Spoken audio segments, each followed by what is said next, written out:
Present.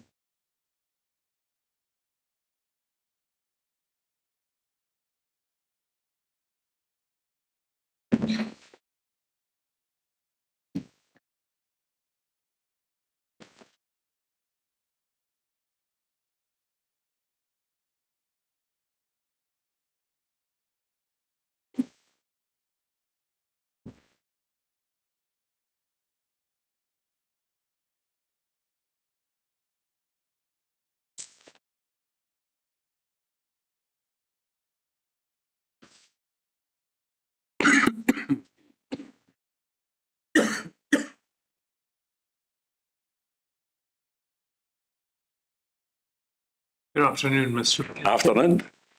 Mr. McLennan. Thank you, my lord. Mr.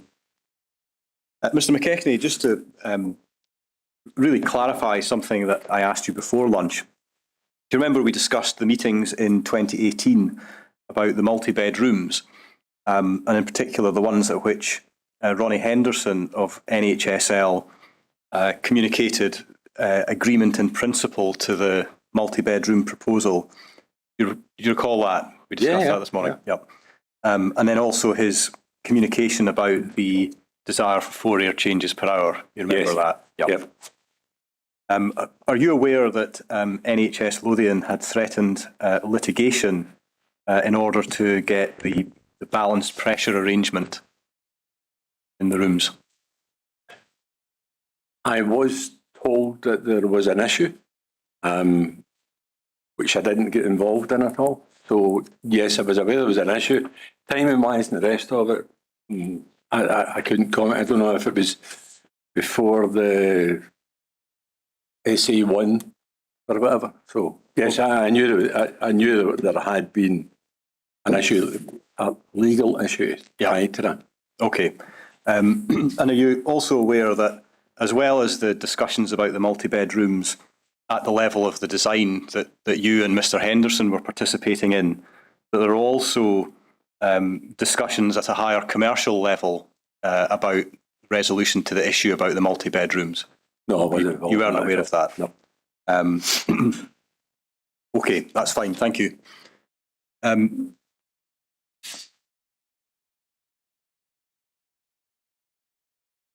If you could have up on screen, please, witness statement bundle 3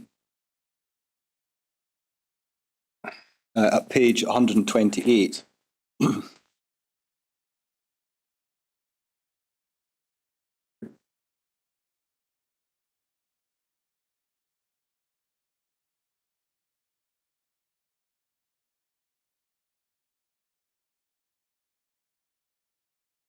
Mr. McKechnie, you may or may not have seen this before. There's no particular reason why you should have seen it before. It's the witness statement to this inquiry from Donald Inverarity, who was the lead, or I think maybe still is, the lead infection prevention and control doctor at NHS Lothian. And there are some things that he says in his witness statement that I would just like to put to you for your comment, if I may. And so the first is at paragraph 92. I'm just going to read from there. What he says is, the types of clinical activities in critical care are very different to general wards. For example, invasive procedures such as chest drain insertion can be needed in emergencies, and on rare occasions, a room in critical care needs to be on par with, or at least closer to, the parameters for an operating theatre rather than a general ward. That is because occasionally an ITU bed space can of necessity function as an operating theatre if a patient requires immediate surgical intervention, and it's not feasible to transfer them to an operating theatre until they are more stable. In my view, that's why you need conditions with air changes and positive pressure, which effectively replicate operating theatre conditions or treatment room conditions. Now, my question about that is, are these considerations that you as a healthcare engineer would be aware of yourself? No, as I said before, we work to the provided guidance. That to me is, and I have no doubt the man is 100% correct, because I have met him before and he's totally switched on. But that's a clinician style description. I wouldn't profess to have any knowledge of anything pertaining there. And so if you were to take account of factors like that, would you be dependent on information from a health board, for example, to let you know that that was the clinical use to which the rooms would be put? In what's been described there, I would have said it would need to be a bit more formal than a health board consideration. When you're, as it seems to be in that statement, you're doing a comparison with operating theatres. There's a whole suite of engineering guidance and layout, so geography of an operating theatre, hardly comparable to a single room or a multi-bedded room. I totally get what Mr. Inverarity is saying, but no, I wouldn't make any engineering conclusions on what I should be doing in one of these rooms on the basis of that. I'd be asking for more guidance. Yeah, okay. And then if we go please to page 200, this is paragraph 275 of Mr. Inverarity's statement. And I'm going to pick up about 4 or 5 lines from the bottom and then go over the page. And Mr. Inverarity is talking about the isolation rooms in critical care. And then he moves on to say this: the remainder and majority of bed spaces as built had greater risk of exposures to respiratory viruses for patients and staff during periods when the number of admissions with respiratory viral infections leading to respiratory failure exceeded 4 the number of isolation rooms. This avoidable hazard had been designed into the unit by nature of the low air change rates to 4-bedded rooms and single rooms. The design that involved a component of natural ventilation in single rooms was also non-compliant with best practice in the health building note for designing critical care units, HBN 0402, and not just SHTM 0301. It suggests to me that the designer did not understand that the environment required all bed spaces. Excuse me, can I just stop you? Are you on page 201 or 202? I'm struggling to see the text here. Still on 201? You said you were so many lines up for the bottom, and I'm not just catching that. Okay, we'll start again. So the quote picks up at the bottom of page 200. 200, do you see the text there, the remainder and majority of bed spaces? Yes. Just at the bottom. Yep, okay. got that. I'm going to read from there and then we'll go over the page. Right. But thank you for alerting me. And if you're not following it again, please do let me know. So the remainder and majority of bed spaces as built had greater risk of exposures to respiratory viruses for patients and staff during periods when the number of admissions with respiratory viral infections leading to respiratory failure exceeded 4 the number of isolation rooms. This avoidable hazard had been designed into the unit by nature of the low air change rates to 4-bedded rooms and single rooms. The design that involved a component of natural ventilation in single rooms was also non-compliant with best practice in the health building note for designing critical care units, HBN 0402, and not just SHTM 0301. It suggests to me that the designer did not understand that the environment required all bed spaces in PICU critical care to have higher ventilation delivery through mechanical supply than a general ward, and that a general ward and an intensive care unit have different functions and different environmental conditions. Is it a fair comment that you didn't understand the clinical requirements of the space when designing the ventilation for the rooms in critical care? I think that same fair comment can be made to just about any area within a hospital. I keep going back to this, which is that we design to given criteria. I will have a look at HBN 04-02. However, again, we have looked and recorded all of the guidance documentation that we could find, and we didn't see anything there that gave these requirements for critical care. As far as the openable windows, I honestly couldn't tell you whether the windows in critical care were designed as openable, because it had no bearing whatsoever on the design of our ventilation systems. Fourier changes is what we designed the system to provide. Okay. And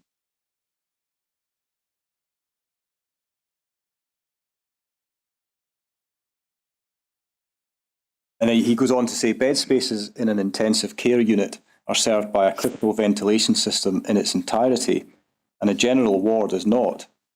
It would be difficult to derogate from that position and still consider all the bed spaces to be suitable for the full range of critical care activities. What had been built from the ventilation strategy appeared to be a 4-bedded intensive care unit composed entirely of 4 PPVL isolation rooms within a 20-bedded general ward footprint. Would you agree with what he says about how this had been designed?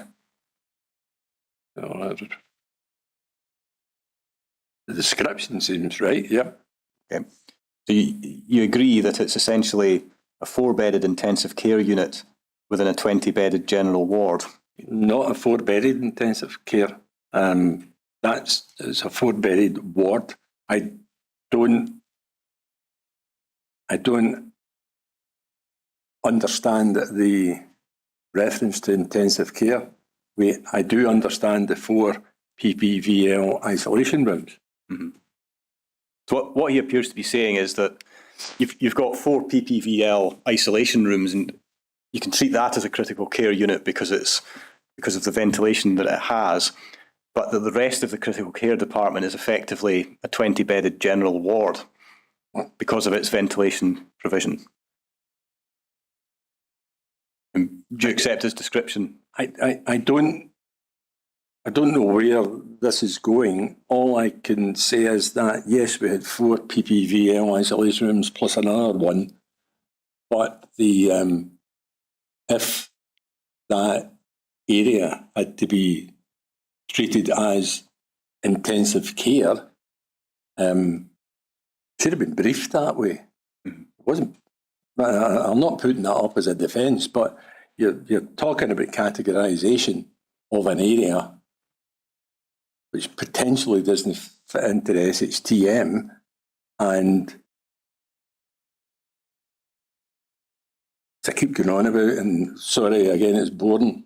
We designed to the healthcare guidance, and we looked at all of these different pieces. And I don't recall there was ever any discussion along this or direction on this at the time when we were producing our designs, which would have, I would suggest, raise a red flag for that particular department. Yeah. I mean, do you accept Dr. Inverarity's point that he's talking there about 20 beds? I think he's talking about the combined multi-bed and single room spaces. I wouldn't argue against anything that Dr. Inverarity says. He's an expert in that field. But with respect, that's an opinion that's being expressed now. Yeah. It's entirely different from the reality of what we were being briefed. And yes, retrospectively, and Dr. Inverarity is expressing his understanding of what that word was intended to do. Again, it's not up to me to determine what the function of a ward is. I need to be told that. The point is really just a simple one. I mean, do you agree that in respect of those 20 beds, it was effectively, in ventilation terms, designed as a general ward? Yes. Yeah.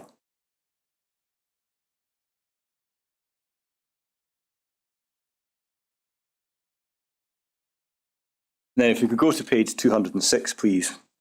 This is paragraph 287 of Dr. Inverarity's statement. And this is what he says about the guidance. He says, one further issue that may have contributed to the issues is the nature and interpretation of guidance. Clearly, healthcare guidance can be misinterpreted by people not familiar with the delivery of healthcare. In my view, it's fairly clear from SHTMO 301 Appendix 1, Table A, that all bed spaces of critical care require 10 air changes per hour, although that interpretation was not shared by those who designed and installed the original ventilation to PICU. The presence of internal inconsistencies in some SHTMs or cross-referencing to other guidance documents that lead back to the document you started with is not helpful in removing potential ambiguity.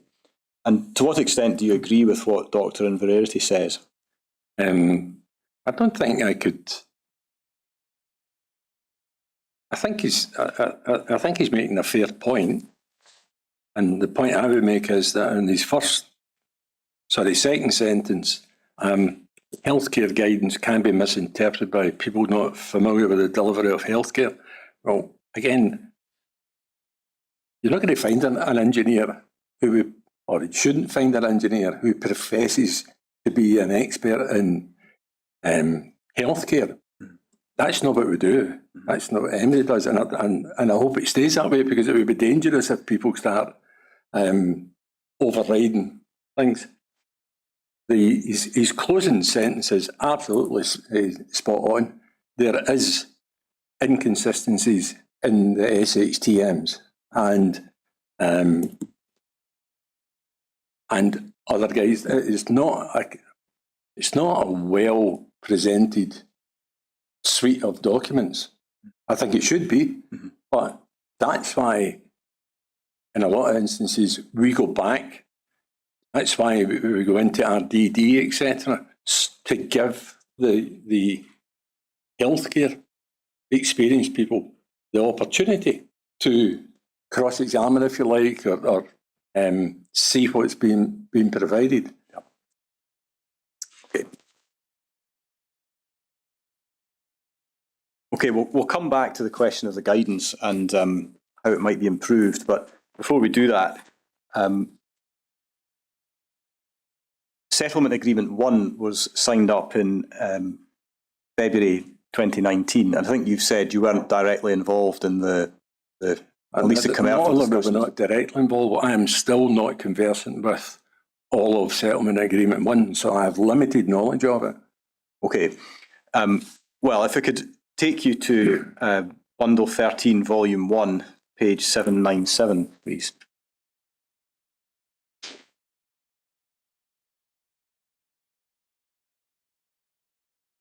Oh. Is that a document you're familiar with? The application for the derogation, yes, absolutely. Okay. So just bear with me, my iPad has let me down.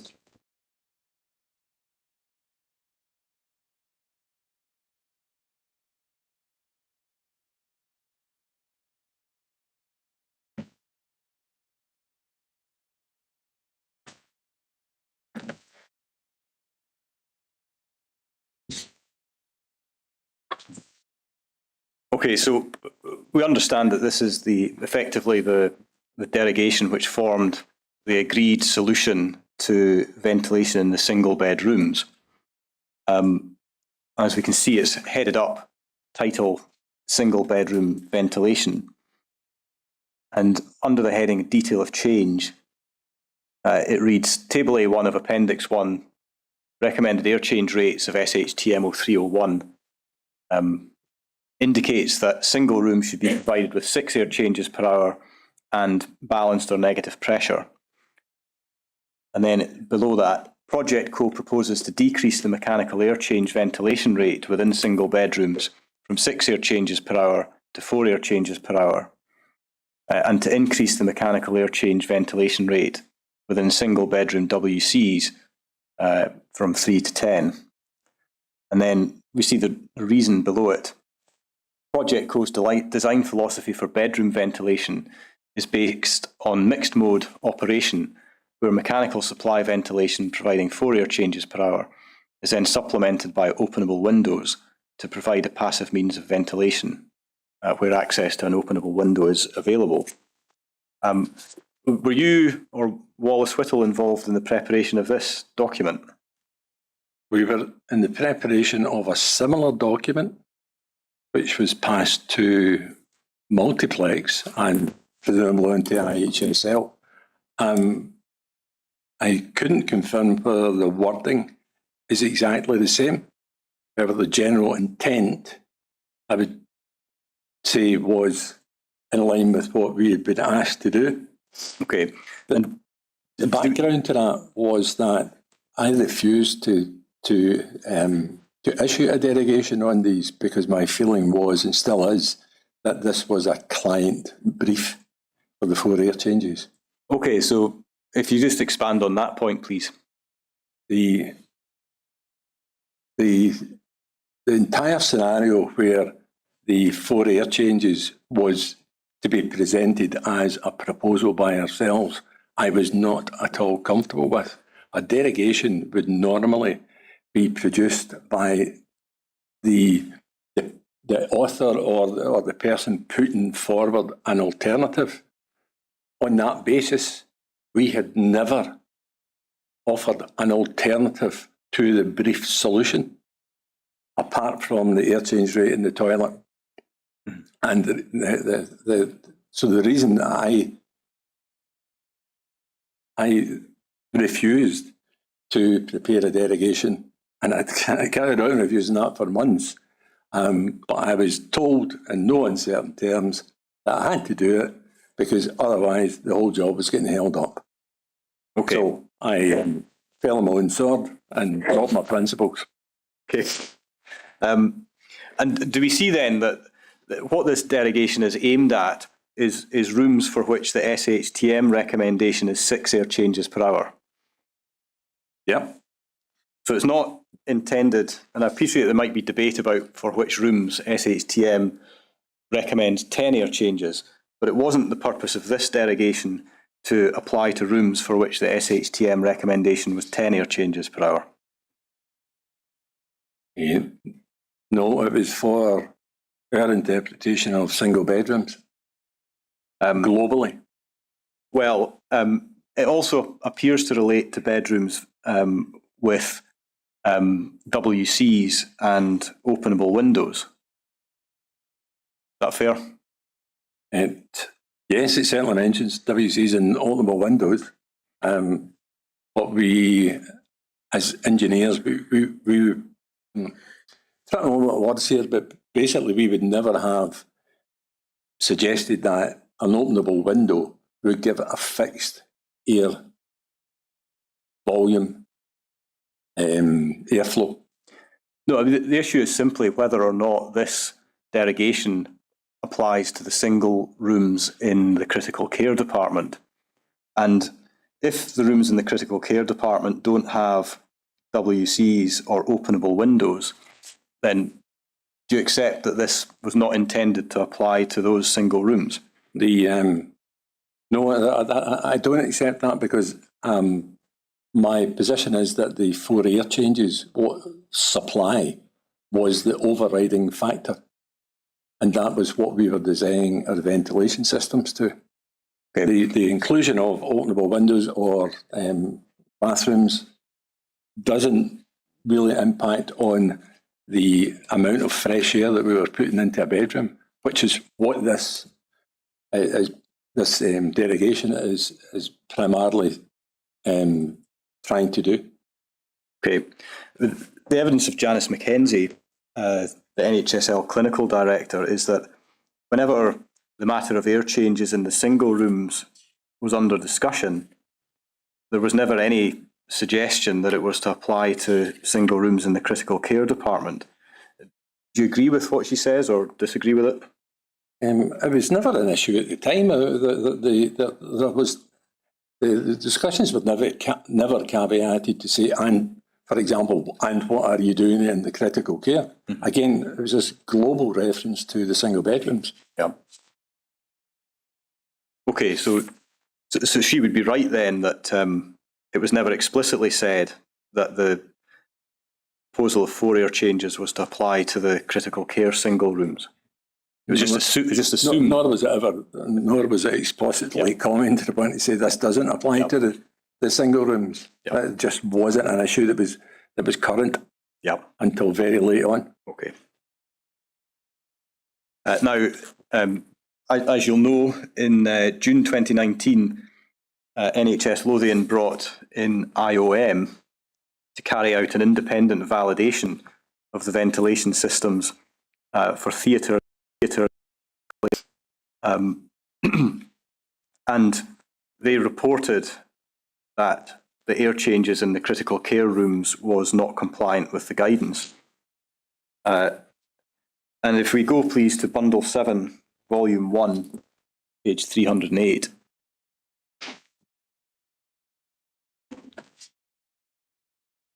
You see here that the lower email is from you, dated the 11th of July, 2019. So I think various people at Multiplex, is that right? No, I think, is that not addressed to Ian Storer? Yeah, you're right. The email at the top is to Ian Storer, and it appears to forward on an earlier email which you'd sent a minute before to John Multiplex. Madly, Yeah. So that was just the point. So that it's currently redacted, but are these people from Multiplex that you're sending this to? Colin Grinley, David Darren are all Multiplex. Lorraine Robertson's from HLM, the architect. I don't know who the people are that are blanked out. Yeah, okay. And essentially, if we can just scroll out a bit and I'll give you an opportunity to see the email. Do you remember the email? I do, yes. And in short, it's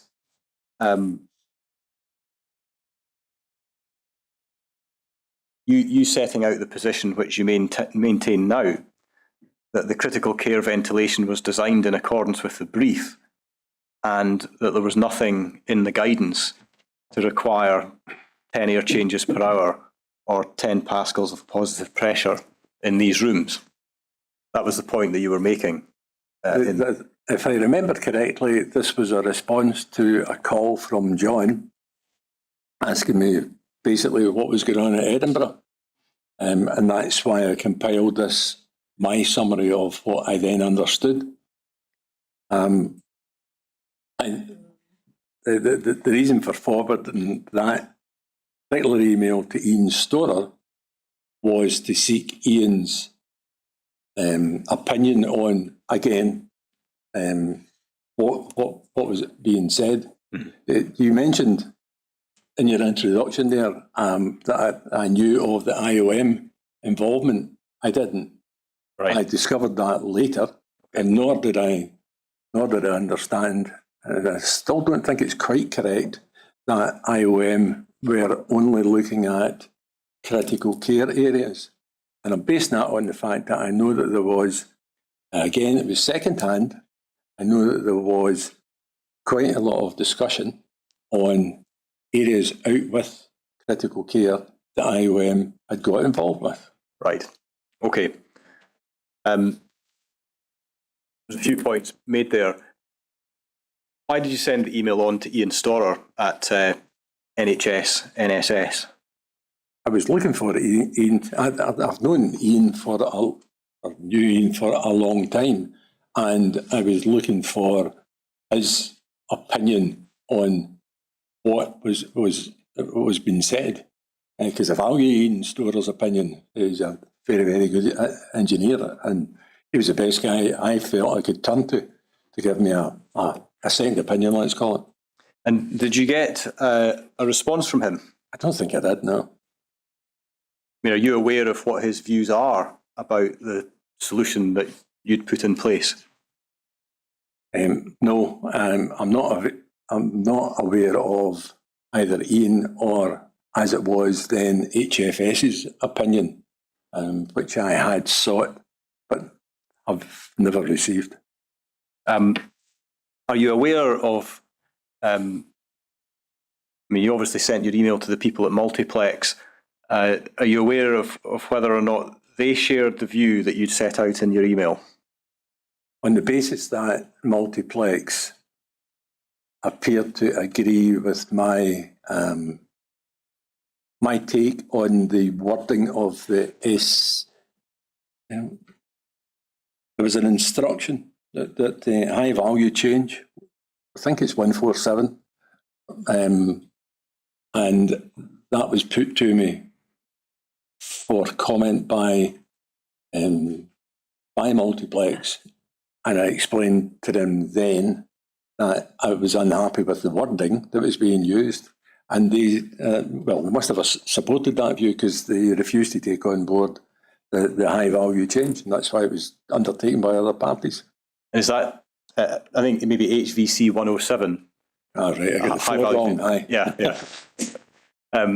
In short, the one that proposed to put in place the 10 air changes and 10 pascals of positive pressure in the critical care rooms.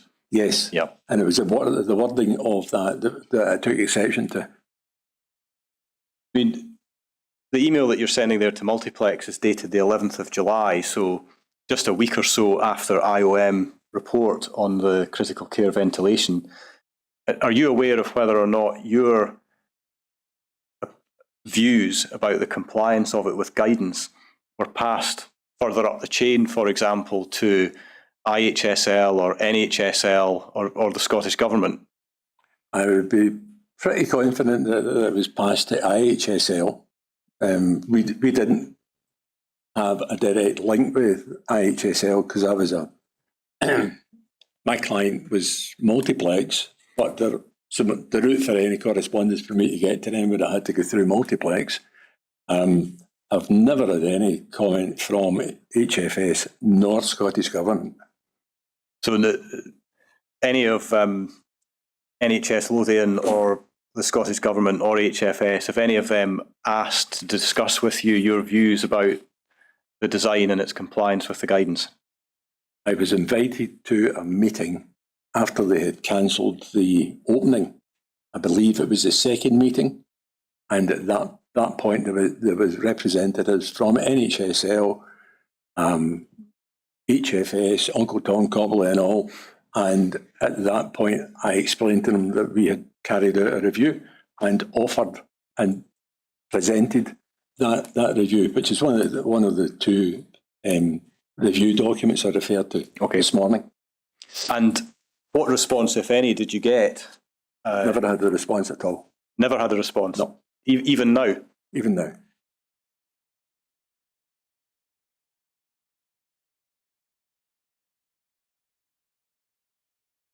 Do you know of any other critical care department in Scotland built under the same version of SHTM 0301 with similar ventilation parameters in its single or multi-bed rooms as the ones that you had designed at the RHCYP?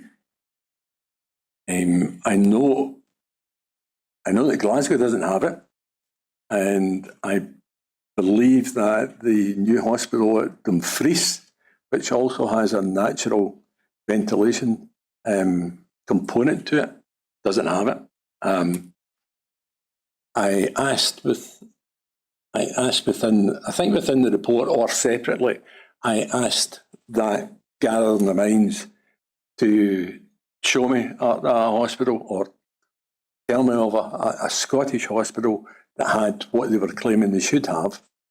Again, Ronnie Henderson said they had it in the existing hospital, but when we went to the department, they plainly didn't have it.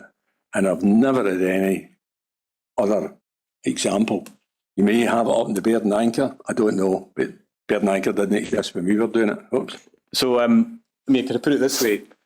You're not aware of a comparable hospital either way? You're not aware of one that complies with the government's interpretation I of the can guidance? only comment, obviously, on the hospitals that we've designed, or have for whatever reason, had the opportunity to look at. So that's why I know, for example, that I don't think Glasgow has what we're speaking about at all.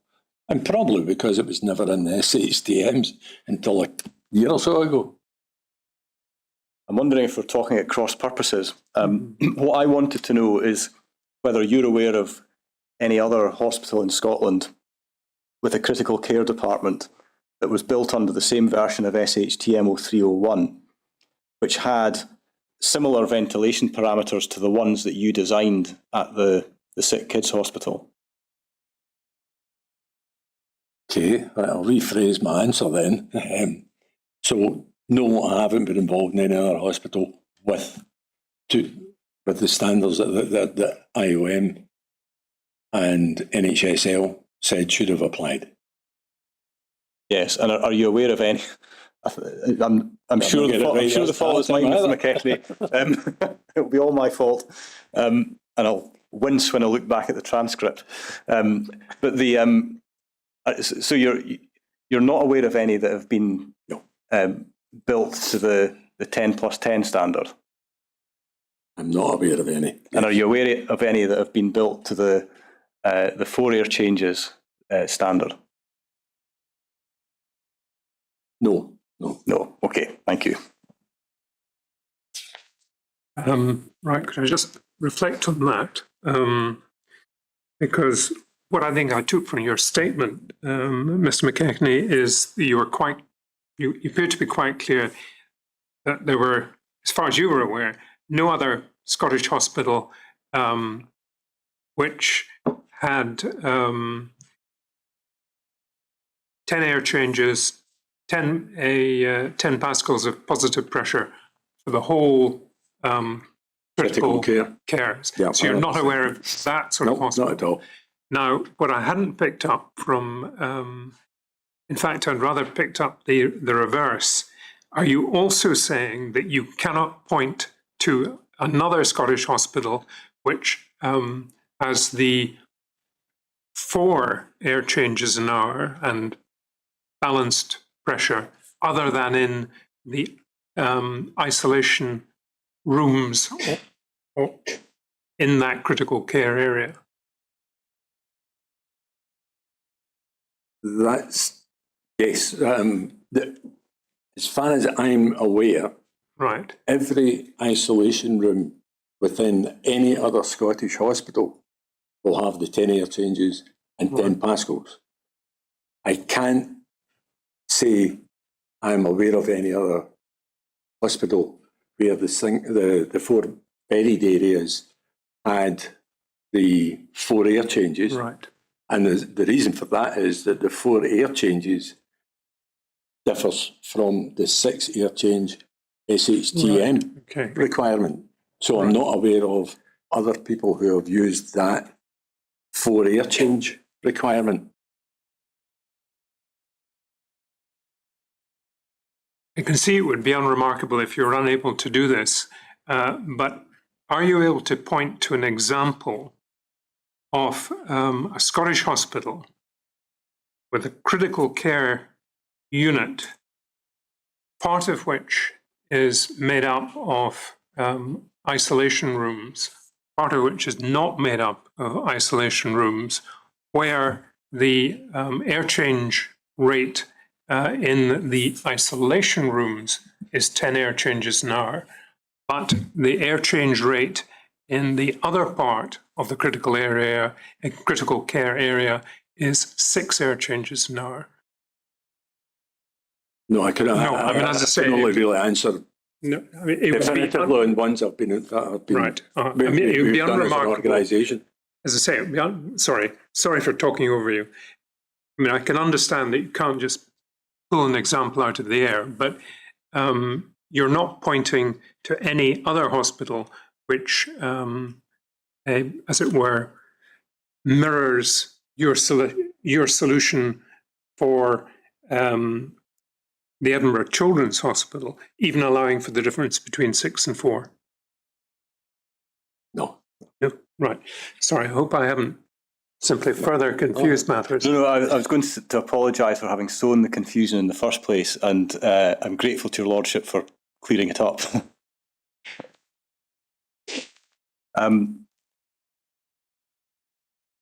If we stand back from all of this, Mr. McKechnie, we've got a situation in which the hospital was completed with a particular ventilation solution in critical care, which only a few months later, the Health Board and the government considered to be unacceptable and ultimately had replaced. And that happened despite the extensive engagement in the process, in the design process, of various professionals with relevant expertise. And obviously it would be good if that sort of outcome could be avoided in the future. And I would just like to ask, in your view, what was the cause of that outcome?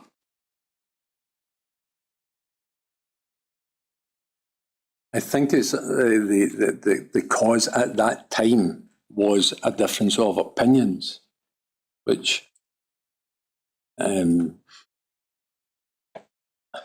say it again, but I can only deal with factual guidance. Opinions, I don't think, have a place in hospital design. And I think that's what's happened in this case. And being human, after anybody expresses an opinion of that magnitude, it takes a hell of a lot for them to change their mind again. And it shouldn't. It shouldn't. So you're talking specifically there about a difference of opinion over the interpretation of what it means by critical care areas in the guidance. What it means by the servicing of the critical care areas. Yes, I would say that was the case. Yeah. And the answer to this question might follow from the last, but do you have any observations about how similar outcomes might be avoided in the future? Well, quite a few thoughts on that. I think that the first one has been addressed by the incorporation of specific guidance on single beds and multi-bedded areas within the SHTM, which is currently within the whole table now that's in there, which never existed before. So somebody has addressed that anomaly, which was not clear at the time. Going further forward with that, I think perhaps,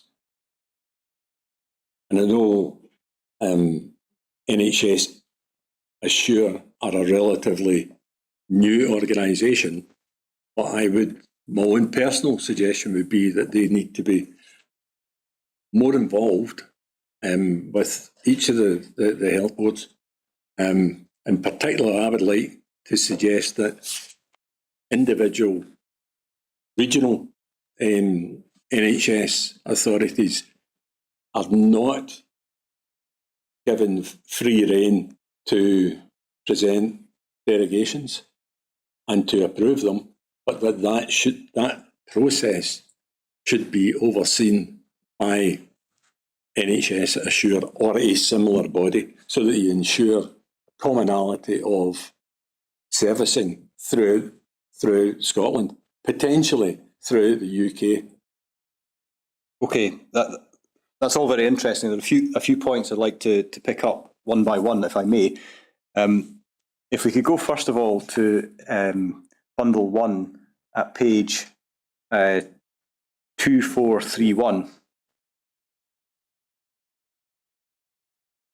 This, as I think you'll probably recognise, Mr. McKechnie, this is the appendix from the 2022 version of SHTM 0301. Mm-hmm.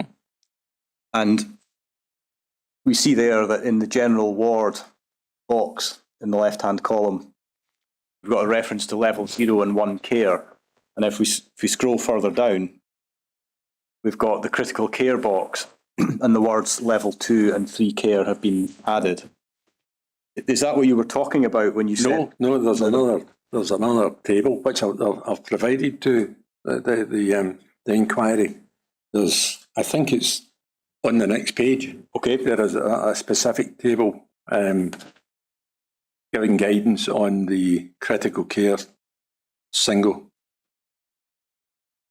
There's a table of definitions later on which tells you what's meant by critical care levels 1, 2, 3. No, it gives you a definitive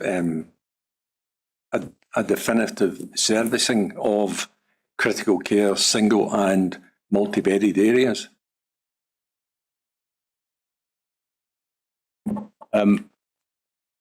Well, if you know exactly where that is in the guidance, you can let us know. But the guidance runs to quite a number of pages. Absolutely, and that's why I'm not going to volunteer a number at the moment. But I mean, I'm quite happy to get that forwarded. Yeah. I have already done that, but I can get it forwarded again. Okay, I don't think it's made its way to me, but I'm sure we can find that, or if need be, perhaps clarify it with you. No problem.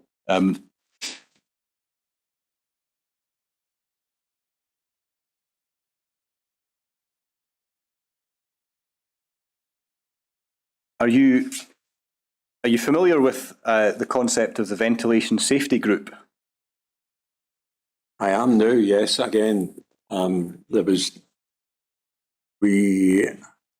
best of my recollection, at the periods we are speaking about, I don't recall that existing in Edinburgh at that time. I certainly don't recall any dialogue with these people. Again, I welcome it. I think it's a good step forward, but it didn't exist back then, I don't think. No, I think you're right about that. My understanding is that the ventilation safety group was introduced by the guidance in an updated version of SHTM 0301. If we're just able to go, please, to page 2286 of that bundle 1. And you see there the heading Ventilation Safety Group, Mr. McKechnie. Yes. Have you had an opportunity, or are you familiar anyway with these provisions of the guidance about the ventilation safety group? I'm familiar from reading the updated SHTM. I haven't personally had, not that I can directly recall anyway, any dealings on any hospital with a ventilation safety group. Okay. Are you aware of, or have you spoken to colleagues who've been involved in projects where a ventilation safety group's been involved?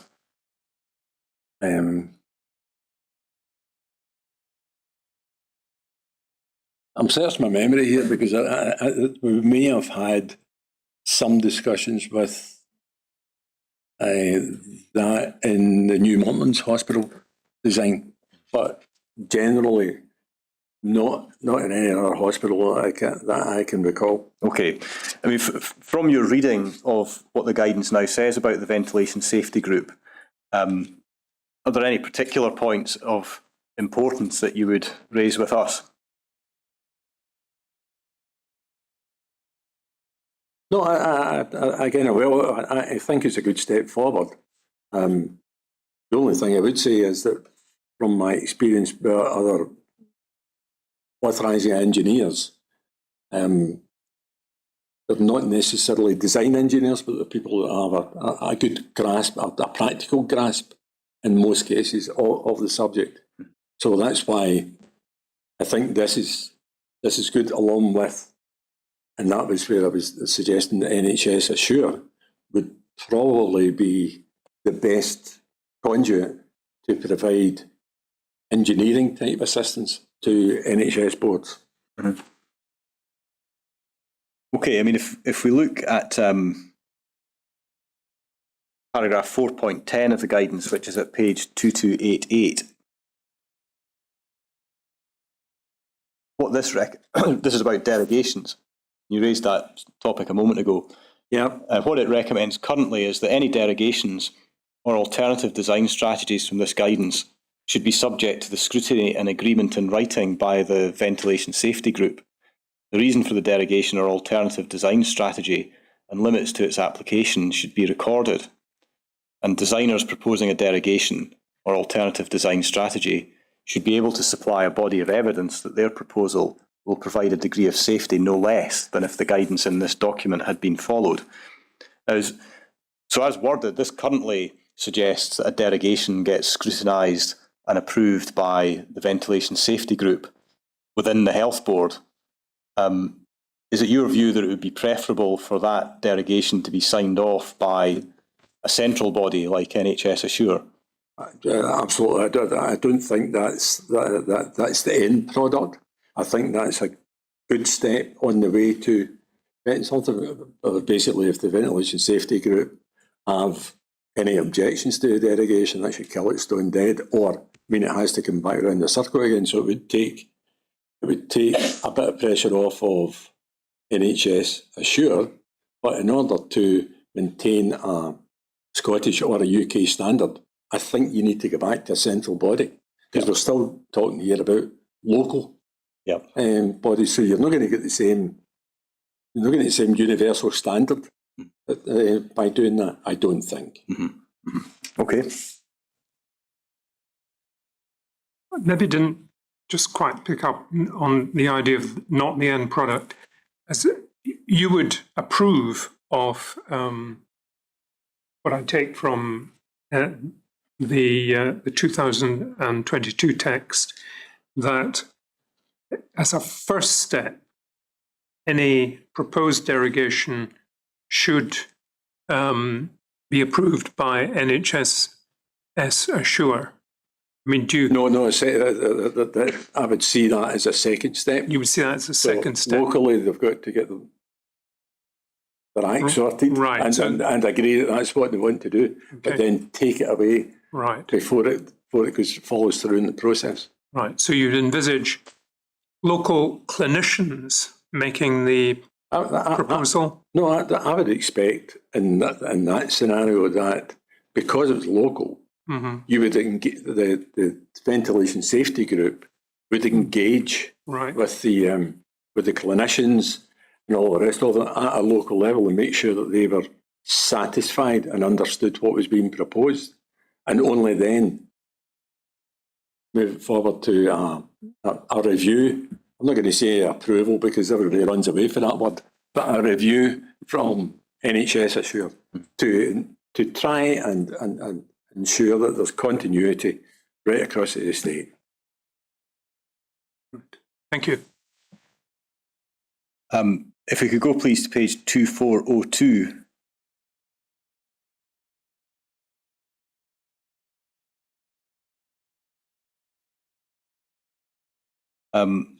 And there's a section here talking about the validation of the ventilation systems.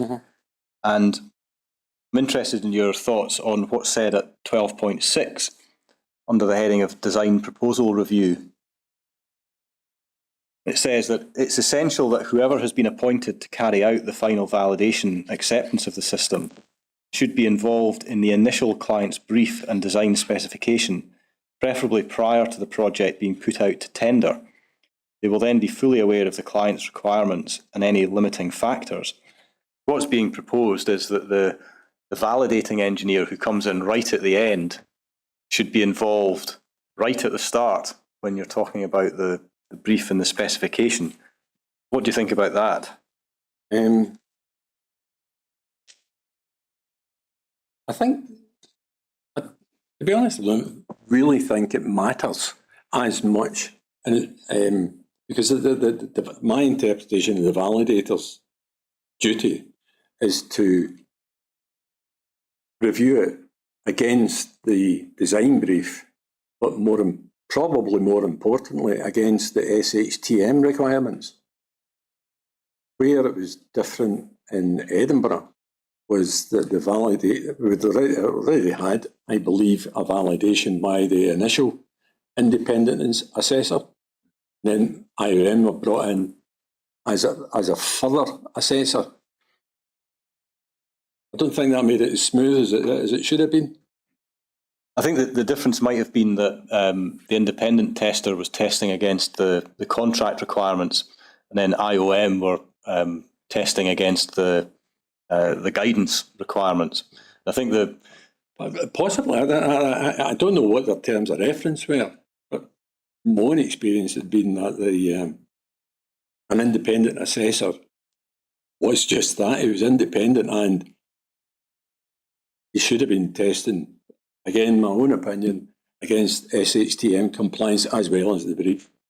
I don't see a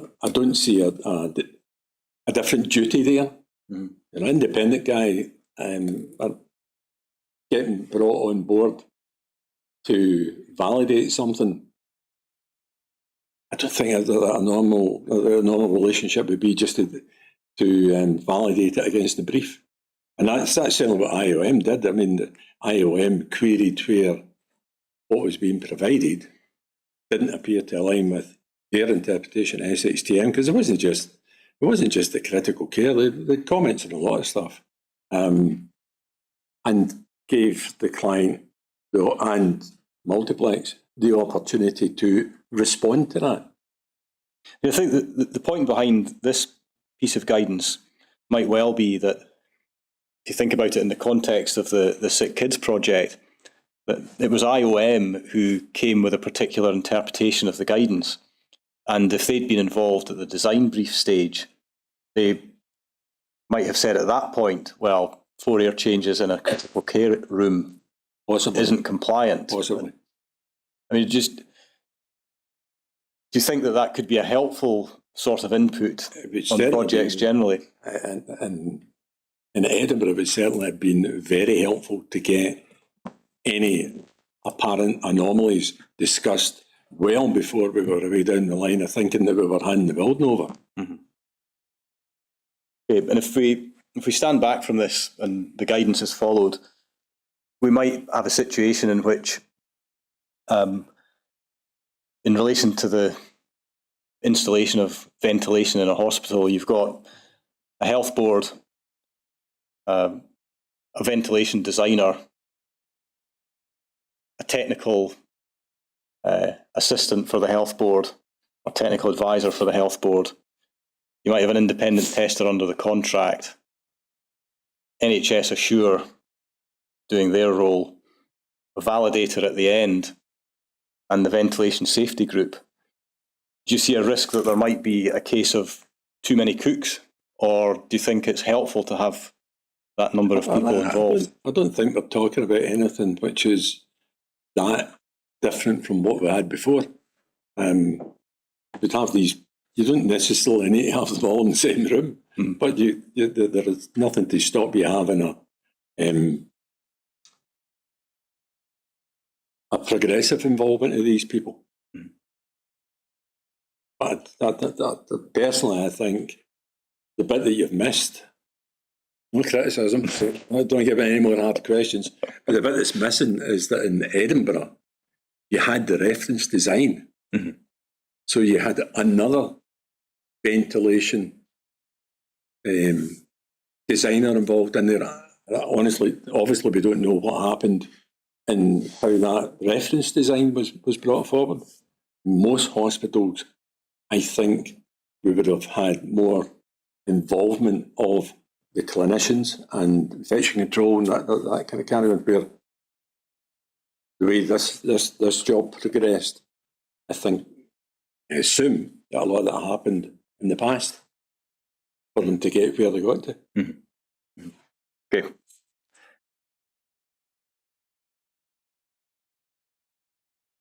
If we turn then, and you'll be glad to know this is the final topic, at least as far as I'm concerned, it's NHS Assure.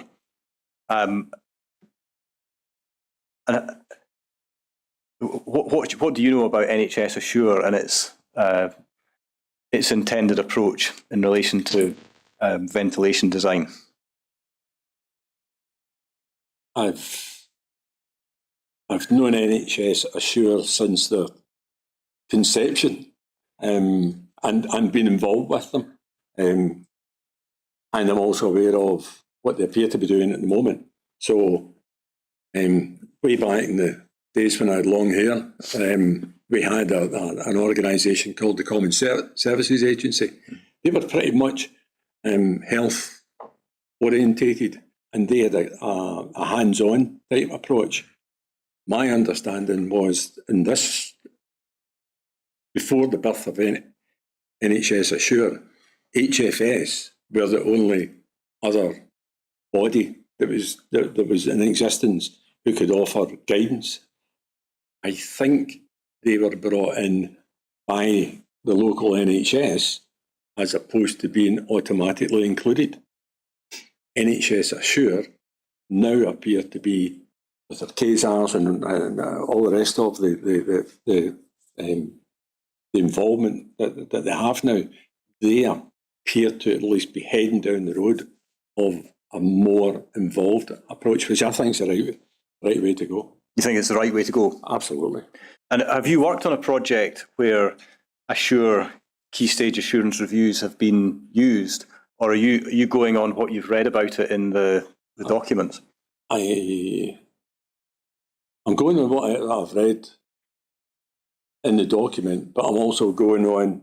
I was involved in the old Jubilee Hospital in Glasgow, where admittedly NHS Assure were very fresh out the ground, but that's where I met a number of the engineers, and I know from speaking to my current engineers of the case and reviews that they're doing on different hospitals. Okay, and generally, what's the feeling about the impact that these key stage assurance reviews have on health boards that are running projects and on the projects? I'm not being invasive here, but I don't want. I haven't, other than when they were just starting off. So I don't think it'd be fair for me to give an indication of what I felt was happening when the Golden Jubilee, for example, was very early on the stage. I believe it's become a much slicker and more detailed approach that they're carrying out just now. Okay.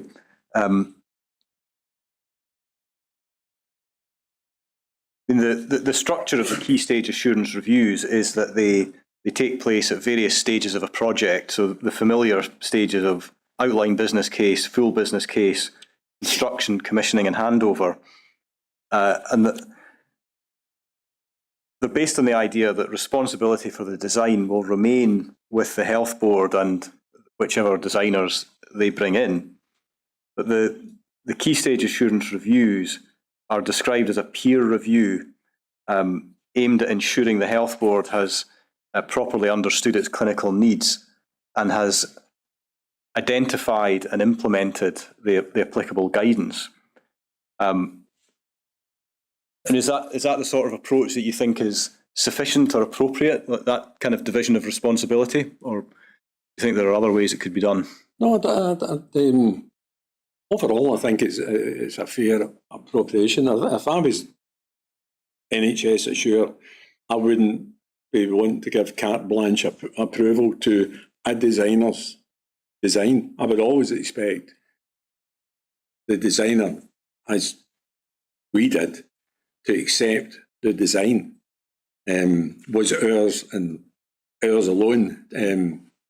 But we're straying on the areas where a designer is going to dig his heels in and say, I will design to a formal brief.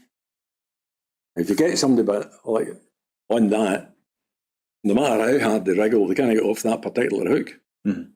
So, and I wouldn't expect any designer worth his salt to want to get off that hook. Yeah. If you're trying to infer that they have a responsibility for interpreting things like a clinical practice and all the rest of it, you need a middleman there, and potentially that's what NHS Assure will be providing. But I totally get why they wouldn't want to take full responsibility, because that doesn't sit in either side of the fence here. Okay. If we go briefly, please, to Bundle 9, page 138. This is an extract from the NHS Assure Key Stage Assurance Review workbook this is the outline business case. And I'm not going to, you'll be glad to know I'm not going to go through all of it, but at 3.5, you see that one of the questions that they ask at the outline business case stage is whether there's evidence of stakeholder input into the ventilation strategies. And then in the box on the evidence expected, it talks about addition to or supplement to the environmental matrix, which confirms the following on a room-by-room basis. Then it goes on to say the type of ventilation, patient group or function related to the space, and then the names of various people who have agreed to the room requirements, and these include the consultant or clinical lead or department lead, the infection prevention control doctor, infection prevention control nurse, the estates and FM team representative, and the project manager, and so on. So that it's envisaging a process of sign-off by all of these people to ventilation parameters. Do you think that would be that's a good step to expect in a project? Absolutely, yep. The only caveat I would make to that is under these kind of PFI style contracts and particularly the reference design, where you're expecting that a lot of this work will have been done by your reference designer. I don't know how you would capture what had been put forward by these groups. Something, as I say, something had happened in Edinburgh where there'd been dialogue about 4 air changes and the rest of it. I only have the output documents, or the likes of the thermal comfort document to go to there. But it'd be very, to my mind, it'd be very strange if there hadn't been dialogue between Hull and Kirkwood and end users. Yeah. Okay.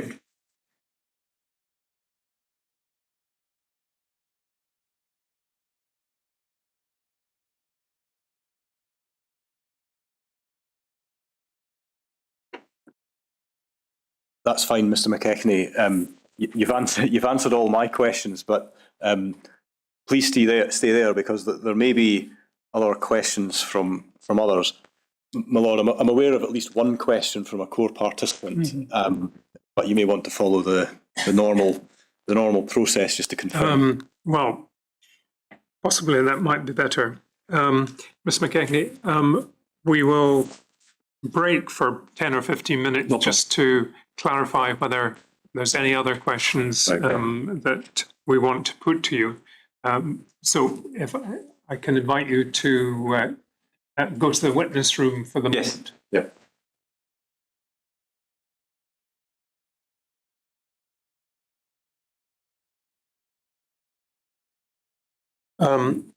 Ms. McLeod, I take it that we should probably just go through the procedure we've previously adopted, which is to allow you to listen and respond to what core participants have to say, and then we'll see where we are.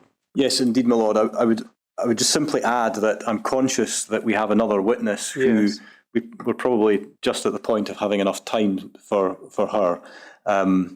And I will endeavour with my colleagues to try and bottom out as quickly as possible what the question position is. Well, I'll not be far away. Right.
volume 2 at page 99.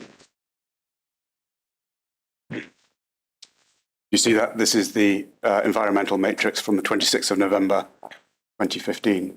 Yes, yeah. And if we can go to page 101, please. And if we could blow up guidance note 15, please. And do you remember the discussion this morning Yes. about the fact that the wording was clarified, I think, in your words, to just refer to critical care that had the 10 air changes per hour? Yes. Isolation rooms. Sorry, isolation rooms, yes. Yeah. And I think you explained that wasn't shown in red because it was a non-technical change. That was our take on it. Yes. Okay, can I ask you to have a look at guidance note 26, which is towards the bottom. Do you see that? It says single bedroom. The design philosophy for ventilation is for a mixed mode operation. Just pausing there. Mixed mode operation, is that the mechanical ventilation and the open windows? That was the terminology which had been used on the initial environmental matrix provided to us from NHSL. And just reading on, where natural vent is encouraged, which has benefits both physiological with users being partly in control, and from an energy standpoint, where mechanical vent loading is partly reduced. Yes. The strategy results in zero pressure differential regime within the room where supply and extract is balanced. Do you see that? Yeah. And then we have in red, and I presume this is because this is a change from the previous version, is that right? Yes. We have ensuite dirty extract, volume flow rate has been increased to achieve a balanced ventilation system. Yes. So can I take it that the reference to ensuite dirty extract means that this is referring to single bedrooms that are not in critical care? It was referring to single bedrooms generally, and it was a point which had already been discussed, and reports. When we looked at, I think there was an earlier version of one of the reports that we looked at this morning. So we have been asked to give an explanation of what the design proposals or the design for the single bedroom ventilation was, and that was a report that we produced and had meetings on to discuss the strategy, and that was a result of the single bedrooms initially being questioned by, I believe, infection control, but let's say by NHSL, as to what the strategy was for the single bedrooms.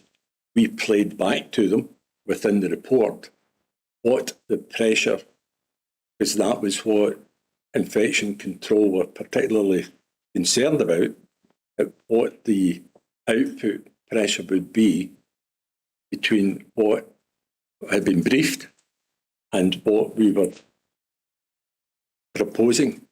We went on the basis that infection control wished, or the party, let's call them, from NHSL, wanted to know what they could do to get the pressures balanced between the bedroom ventilation and the corridor, and that's where that came in from. Okay, my point is a little shorter than that, which is the reference there to the ensuite means that guidance note 26 only relates to single bedrooms that are not in critical care, because critical care single bedrooms did not have en suites. Would you agree with that?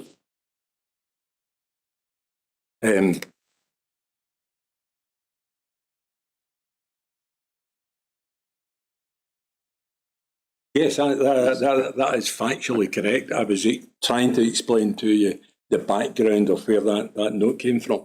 Well, bear in mind this is 2015, and I think the issue around pressures hadn't arisen by then. It certainly had.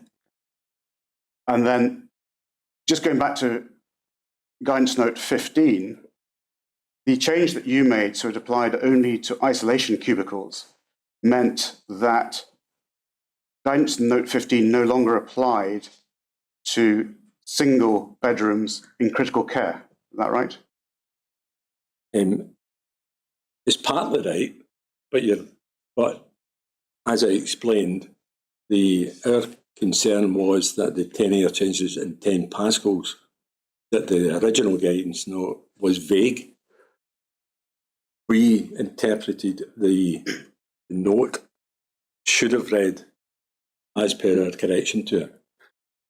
The point I just want to make is that the correction that you made, or correction in your eyes that you made, to make guidance note 15 refer only to isolation cubicles, means that it doesn't apply to single bedrooms in critical care.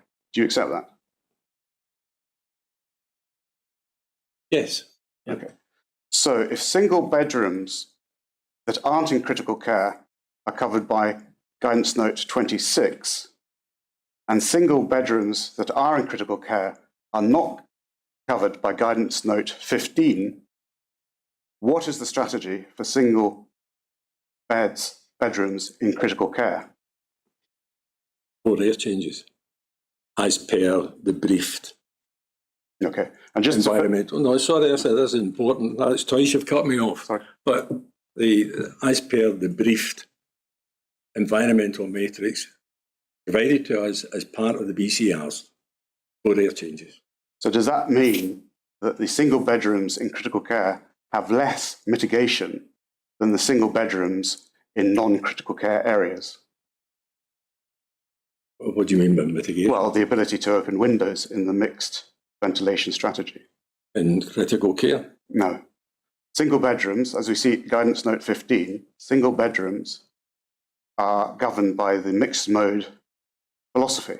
It's been described. Yes, and I explained earlier that that's 4 air changes per hour, plus the ability to open a window. Is that correct? if the occupier so desire, yes. Whereas in critical care single bedrooms, there's no option to open the window.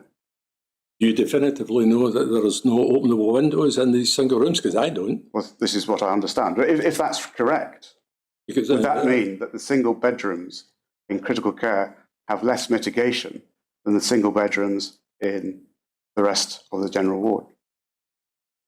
only if you accept that the openable window is contributing consistently to the ventilation. I don't, because natural ventilation it can be relied on. You could open, well, if they're openable, you could open those windows there, and the airflow through them will go up and down as per the wind strength, the wind direction outside.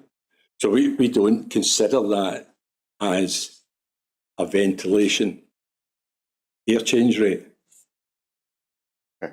And just my final question, can I take it that this difference, the fact that the single bedrooms in critical care were not covered by guidance note 26, was not discussed with anyone within the project team? Not that I recall. Up until the IOM, I don't recall any of the bedrooms, with the exception of the 4-bedded areas and the isolation rooms, being discussed at all with anyone with regard to the critical care rooms. Thank you, Mr. McKechnie. My lord, that concludes my additional question. Thank you, Mr. Barn. Mr. McKechnie, that is now the end of your evidence and you're free to go. But before you go, can I thank you again for your contribution to the inquiry, both in your attendances and in the preparation that they will have involved. I'm very appreciative and thank you very much. Thank you. But you're free to go. Thank you.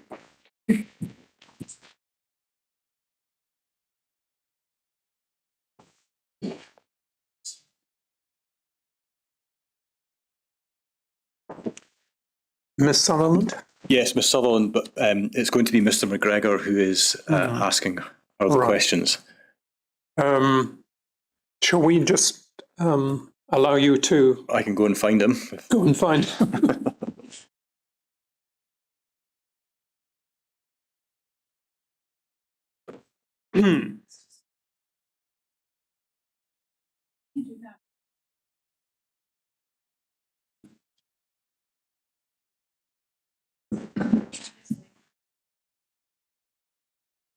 Sorry.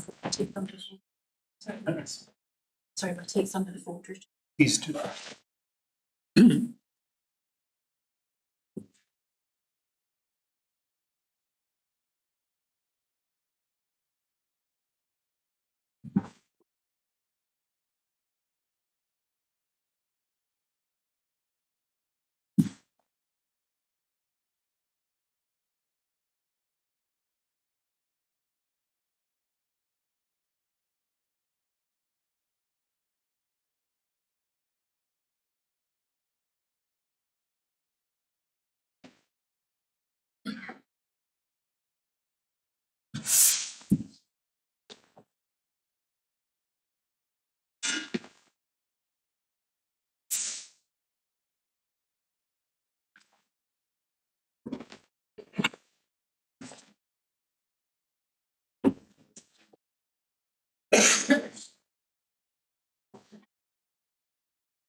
Lord Brew, the next witness is Sarah Jane Sutherland. Thank you.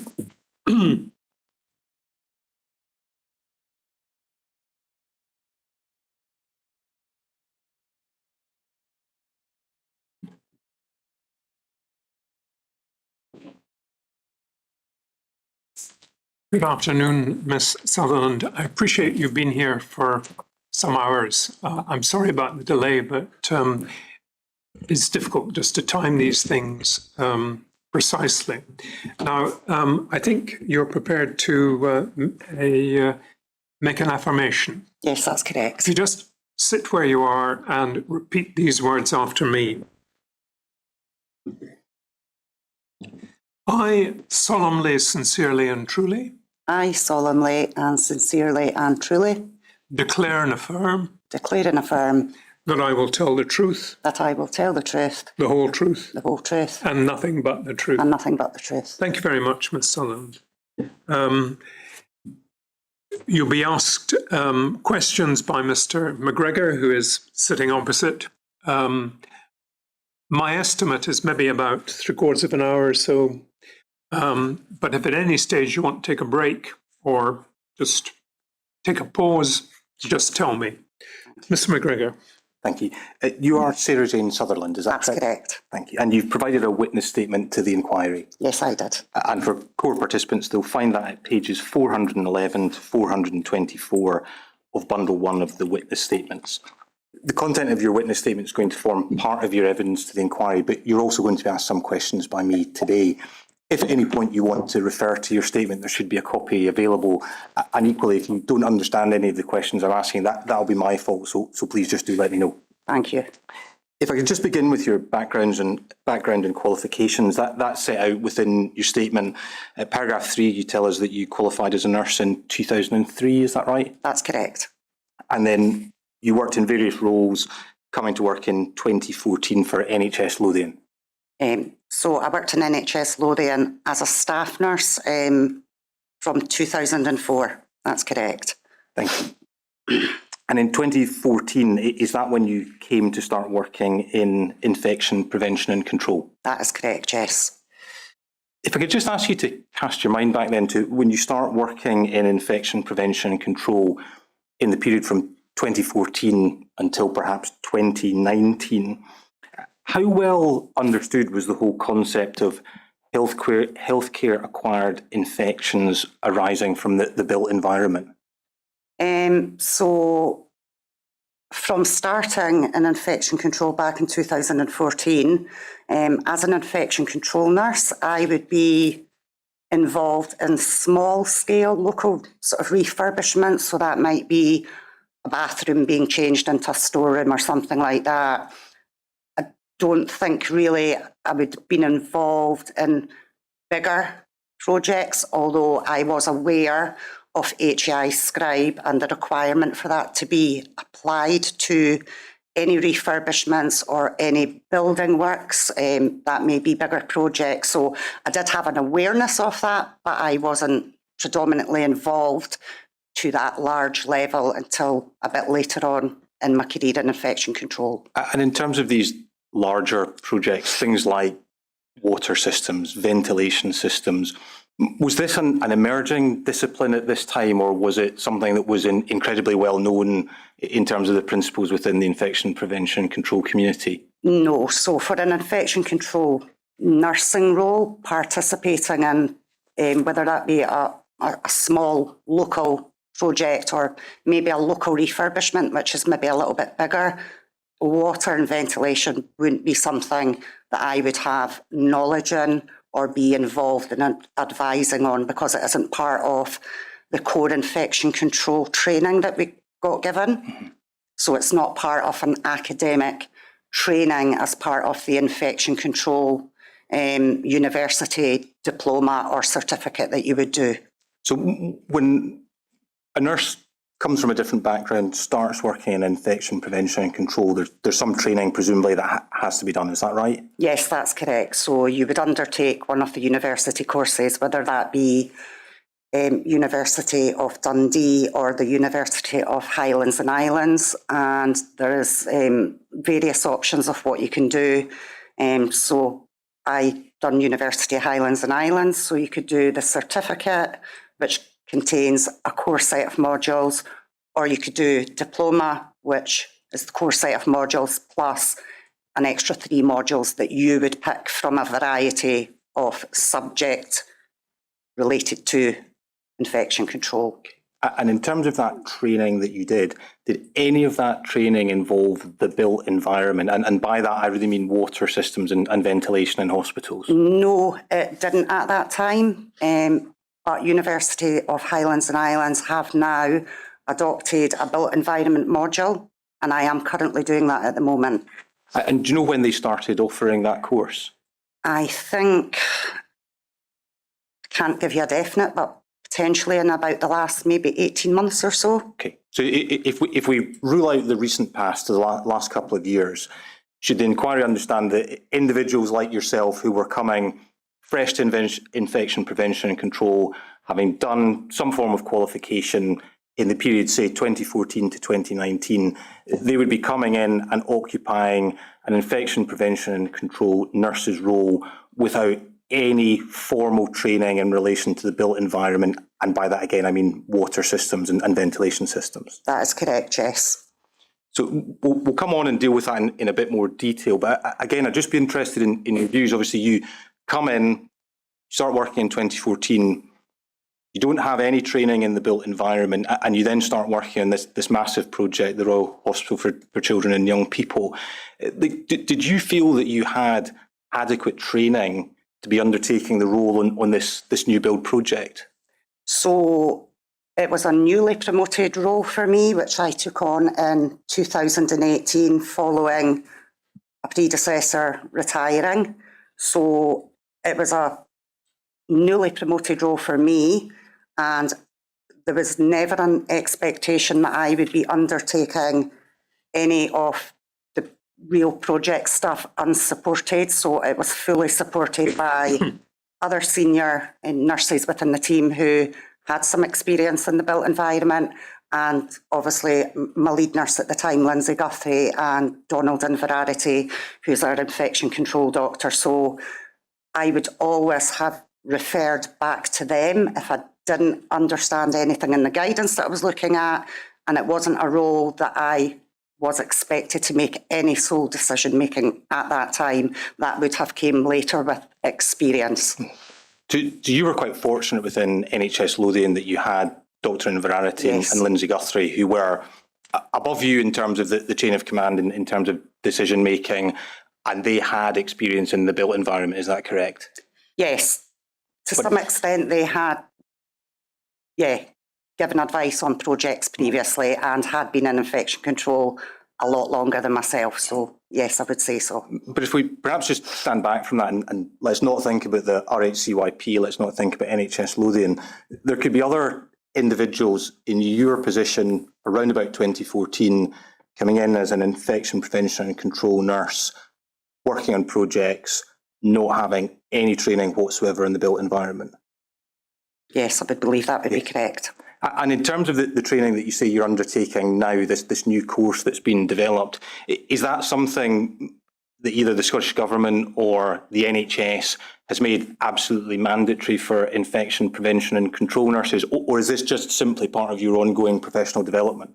So for me, it's part of my ongoing professional development. I believe it is a standalone module within those core modules that you can choose to take over and above doing if you were just doing the certificate. But I'm not sure it is a mandatory one. I think it's by choice whether you would want to pick that module as one of your selection. So you've chosen to do that, as you say, but you don't understand that it's mandatory. So that there could still be individuals who come in working as infection prevention and control nurses in 2024 who will have no formalised training in the built environment, water systems and ventilation systems. Is that right? Yes, that's correct.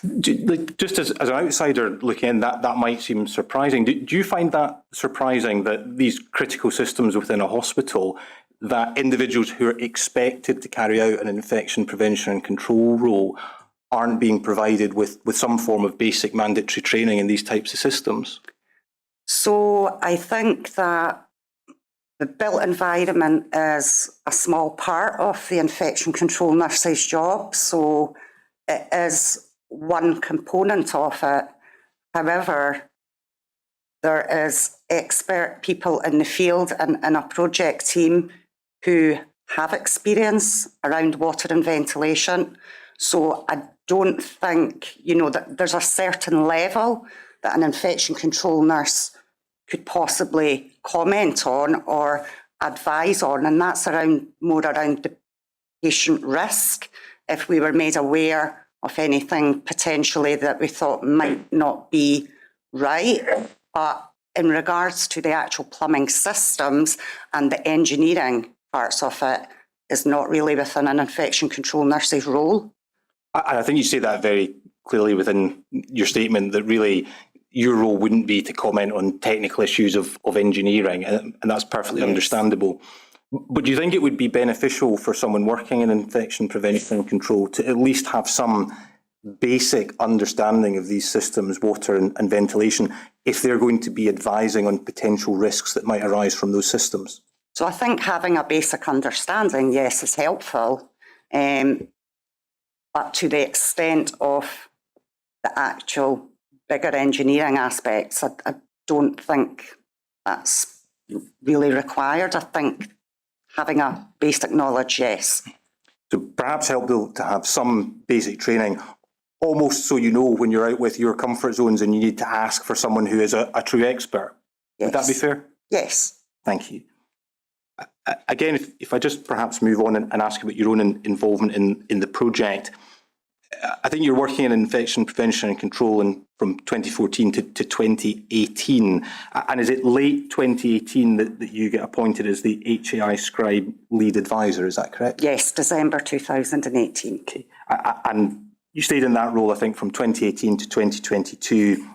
And your current role is geographical lead infection and control nurse. Is that right? Yes, that's correct. So we'll come on and talk about what you did in the period 2018 to 2022, but what does your current role involve as the geographical lead infection and control nurse?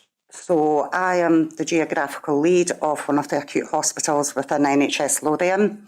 So I have a team of infection control nurses, and we basically so on a day-to-day basis, we'd be managing outbreak management, dealing with patient placement, dealing with education audits, etc. So I manage that team and support the team, and quite a few of them are new to infection control.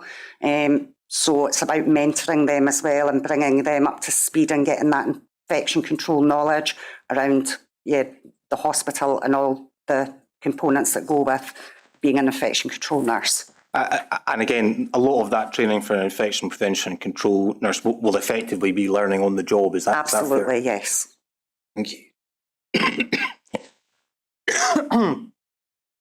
So in terms of your involvement with the RHCYP, I think you mentioned that you really came in and you're learning and effectively shadowing two individuals, Lindsay Guthrie and Dr. Donald Inverarity. Is that correct? Correct. So what was Lindsay Guthrie's role on the project?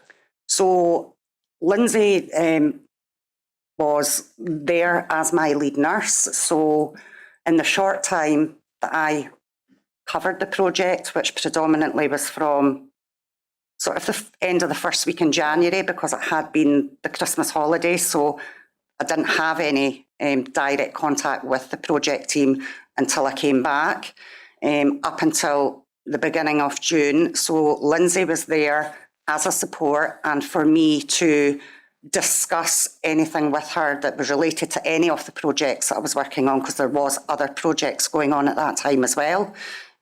So I would take questions back to Lindsay and I would sound things out with her, and I would be able to speak to Donald and get advice about if I had been asked about anything and was going to feed back advice. I would want to just check with them that what I was giving back was correct. So it was, so Lindsay would help make any decisions around that, and she would be there, for me to discuss the projects with. In simple terms, would she be one step up from you in terms of the decision-making chain within the hospital, and then Dr. Inverarity one stage above that? So at the time, yes, Lindsay was the lead nurse for infection control. So yes, she would be my superior. Donald Inverarity so works for the infection service, but works for the microbiology part. So works in combination and alongside infection control, but he's the lead microbiologist. And again, if you can help us, how do those two roles mesh together? So you've got the infection prevention and control nurse, Lindsay Guthrie, and then the infection prevention and control Dr. Inverarity. How do those two roles sit together? So Dr. Inverarity predominantly has his role around being a consultant microbiologist and will have his day-to-day microbiology work to do. Lindsay, who now is our associate nurse director, will have her infection control things to do. The collaboration between microbiology and infection control would be around, if we needed to discuss anything that microbiology related to any patient results, anything around our project work like we've just discussed. So although we don't work in the same office on a day-to-day basis or anything, we do work in silo with our microbiology colleagues quite a lot, because we would involve them quite often in outbreak management issues or meetings. Dr. Inverarity will feed into our local infection control committee. So we do have a lot of collaboration, but we may not work every day on a day-to-day basis in the same office or anything. Thank you. If I can ask you to have your statement in front of you, so it should be in the bundle of witness statements, bundle 1, and if we could look to, I think it's page 413, paragraph 8. It's just at the top of the page. Yeah. You see, if we could go over the page, please, to 413. Just at the top, you see a paragraph beginning, "From my own experience." Do you see that? Yes. And you tell us, "From my own experience, it is not the role of IPC to check compliance of building systems such as ventilation systems with guidance such as SHTMs. Rather, the IPC role is to advise on any clinical risk of any aspect of design, whether compliant or not." Do you see that? Yes. It's again, is that back to what we just discussed a few moments ago, that you come in, you're interested in patient safety and risk, but in terms of the technical engineering parameters, that's out with the role of IPC. Correct. And who would have that role, either within a health board or without a health board? Who is it on a project that is really taking responsibility for compliance with technical guidance? So the technical guidance, my understanding is that any information around the design or the performance or parameters that were being provided, they would be fed into the project team, usually the project manager.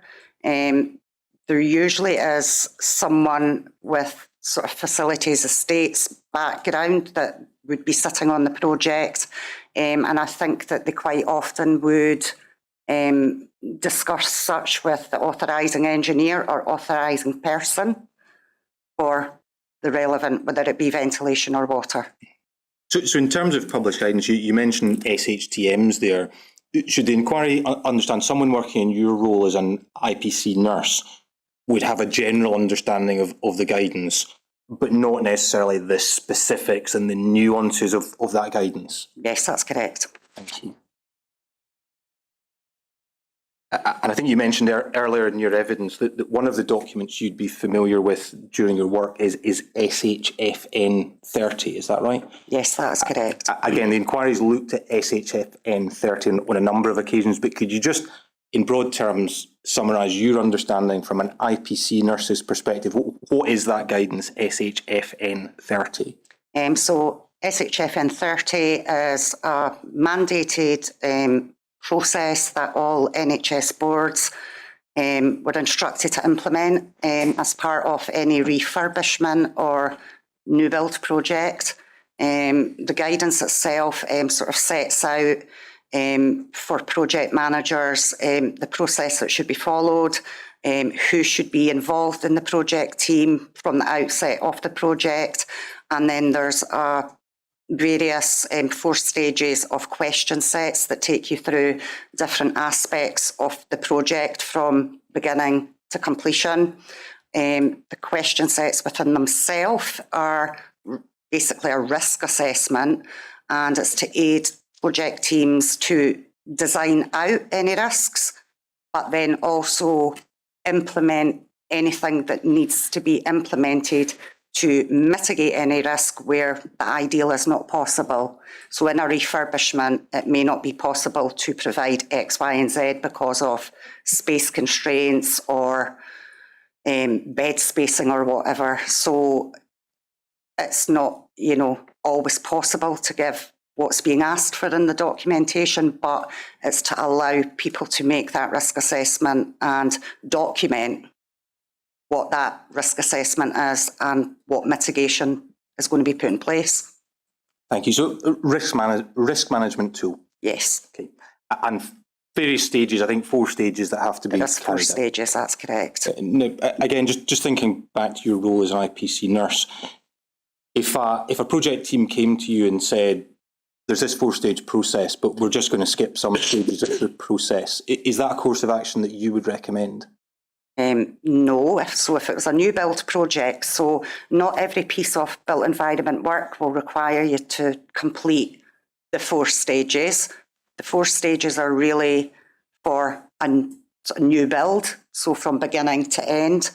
a local piece of work that was happening, whether that be just a room being changed to something else, that would involve you just doing a stage 3 HAI scribe. So it would depend what the project was and what level would be required. But for a new build project, absolutely, if I was asked, we'll just skip one of the stages, I would not advise that. So if a health board wanted to have a state-of-the-art brand new hospital and the project team came to you and said, we're thinking of just skipping one of the stages of SHFN, what would your advice to them be? I would advise that they can't do that. I mean, stage 1 is about the planning of the build. Stage 2 is about the design. Stage 3 is about the construction, and stage 4 is about that pre-handover. So I don't see how you could skip a stage of it, because they all need to be signed off and agreed. So no. And if we take that final stage, the stage 4 stage, you mentioned that's before handover, is that right? Yes, so they call it the sort of pre-handover check, is I think what it's called within the document, yes. And why is that important? So it's important that that's carried out before patient occupation, because the question set is going through about the fittings, the finishes, the quality, what was laid out at the beginning of the project brief or in design. That's what's being delivered, and it also encompasses that element around water and ventilation. So you want to know that they are compliant and meeting the guidance as laid out in SHTM 0301 and 0401 respectively.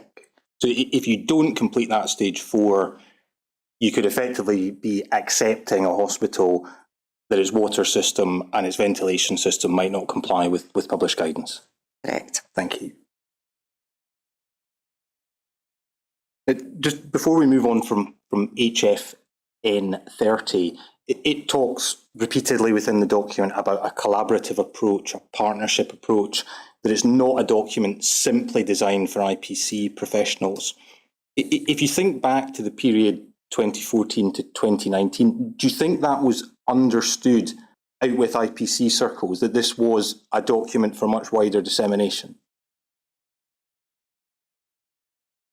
So I do think that there probably is a lot of people that have an awareness of it, but I do, in my career, I'm aware that there will be a lot of people that do not know about that documentation. Thank you. Now, in terms of the latest or the relevant SHFN for the project, I think that would be the 2014 version that you would have been working on whenever you worked in the project. Did you have any familiarity with the previous iteration of SHFN, which was published in 2007, and it was in force from 2007 to 2014? No, that's not a document that I would have used. It was pre my time starting in infection control, and that would have been an archive document, I would believe. Thank you.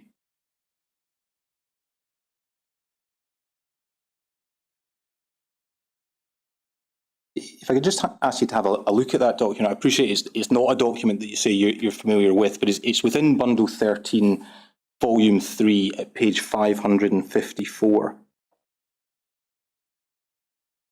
So Bundle 13, Volume 3 at page 554. And you see that the cover sheet, which is Scottish Health Facilities Note 30, I'd really like to just draw your attention firstly to page 574.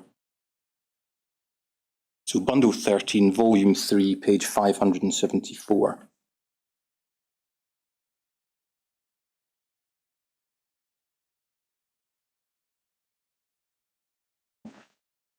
And you see the top of that document, there's a bold heading, common errors. Do you see that? Yes, I do. And it says common errors in design and construction adapted from Carter and Barr 1997 due to inept or non-existent risk management include. And then if you look to the second bullet point, it says incorrect air turnover and airflow patterns. Do you see that? Yes. When you started working in infection prevention and control, did you understand that there could be common errors on projects relating to air turnover and airflow patterns? Was that something you were aware of?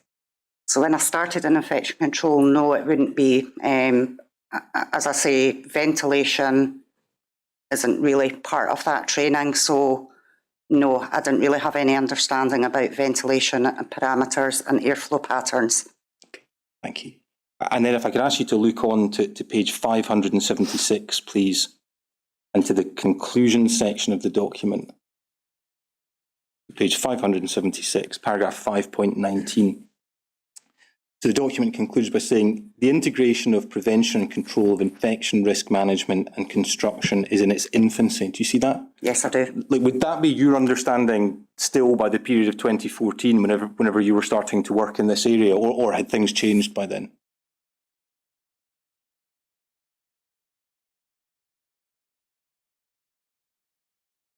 So I'm not too sure. I mean, I certainly know that within our own team, we did have input into, you know, local build things, and certainly that obviously there was a predecessor in my role who gave advice on projects. So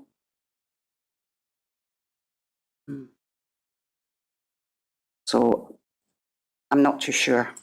So certainly within NHS Lothian, whenever you were working there, that wasn't really something that you thought that this was completely in its infancy. It was something that was well known if your role existed and you're seconded into the project. Is that right? Yeah, so I mean, there would be infection control representation, and I think from an infection control perspective, that person would probably be thinking about risk management. In the wider project team, I don't know though. Okay, thank you. I'll just complete the paragraph. It continues saying, it represents a significant change in the management of healthcare facilities design and planning, which will take time to develop to a level at which the greatest benefits can be achieved. Just as important then is the need to carry out research in the area of risk management, prevention and control of infection in the built environment to produce sound, irrefutable evidence on which to base further risk management strategies. Do you see that? Mm-hmm. Whenever you started working in infection prevention and control, did you think that research had been carried out such that there was clear evidence in relation to risk management strategies?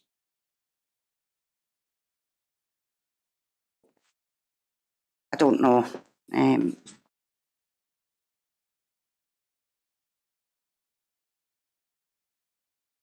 So in terms of, if we just think about the guidance that existed, SHTM 0301, which would be the 2014 guidance, do you remember having any discussions with your colleagues such as Lindsay Guthrie or Dr. Inverarity in terms of whether the guidance set out within that document was based on clear research and scientific findings, or is that simply not something that you would discuss with those individuals? Probably not something that I would have discussed. Thank you. If we think back to your time within the project, you start working in late 2018. Mm-hmm. The inquiries heard evidence that there was an agreement reached, an agreement that's referred to commonly as Settlement Agreement 1 that got signed off in February 2019. In the period you were working in the project from late 2018 until February 2019, did you have any involvement in discussions around about the document that became Settlement Agreement 1? No, and I had no idea even what an SA1 was. I had never heard of that, nor a commercial handover. So I was unaware of what that was. Okay, thank you.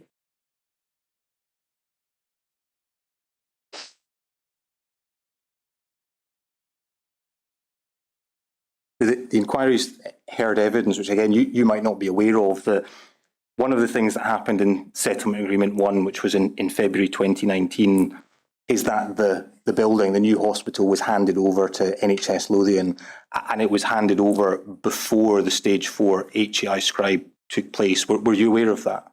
Yes. Okay. And again, can you just explain, perhaps from coming into the project, discussions with Lindsay Guthrie and Dr. Inverarity, what the view within infection prevention and control was about that happening, about settlement agreement 1 being signed, hospital being handed over without the stage 4 HEI scribe having been completed?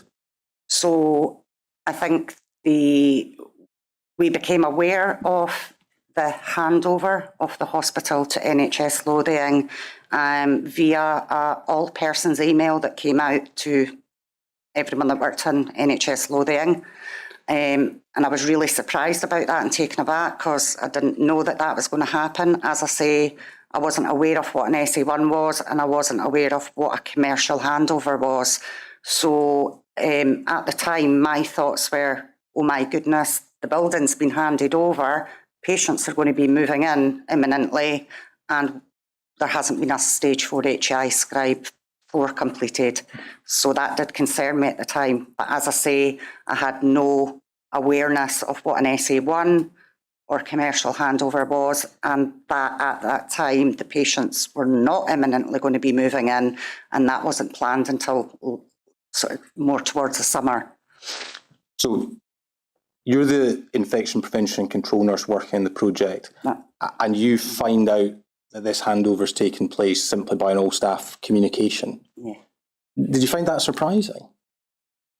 Yes, I did, because I had previously, not long before it, been at the hospital with the project team doing some room reviews that I had asked to do. And at that point in time, there wasn't, so I knew from an email trail, because when I had approached about asking to do room reviews, an email correspondence I had received, it had said that they were anticipating handover soon, but there was no date ever mentioned. And yeah, I hadn't had any contact or correspondence from any of the project team to say this is going to be the day that we're taking handover. So it was an all-person email that I seen it in, yes. And again, you said that you obviously found it surprising that the hospital's handed over without the stage 4 HEI scribe having been done. Like, can you just try and put in context your views in terms of whether you thought this was a minor issue or you thought this was a sort of catastrophic error of judgment that could have massive ramifications for patient safety? What were your views at the time? So at the time, I was concerned and thought, so we don't know that fixtures, finishes, everything's okay, everything's risk-free. We hadn't seen any water sampling results. We hadn't seen any ventilation validation. But of course, that's at the point when I was still thinking patients were imminently moving in. I think when we then discovered and were told that actually, well, no, the patients aren't moving in, we knew that there was some give in that there was time to complete that process. But hospital handed over without a check being done in terms of whether the water system's safe, is that right? Correct. And in terms of whether the ventilation system's safe? Correct. We had seen no documentation, so I did not know where we were with any of those processes. And if I could just ask you perhaps to have a look at one email in relation to this, it's in bundle 5 at page 44. So bundle 5, page 44.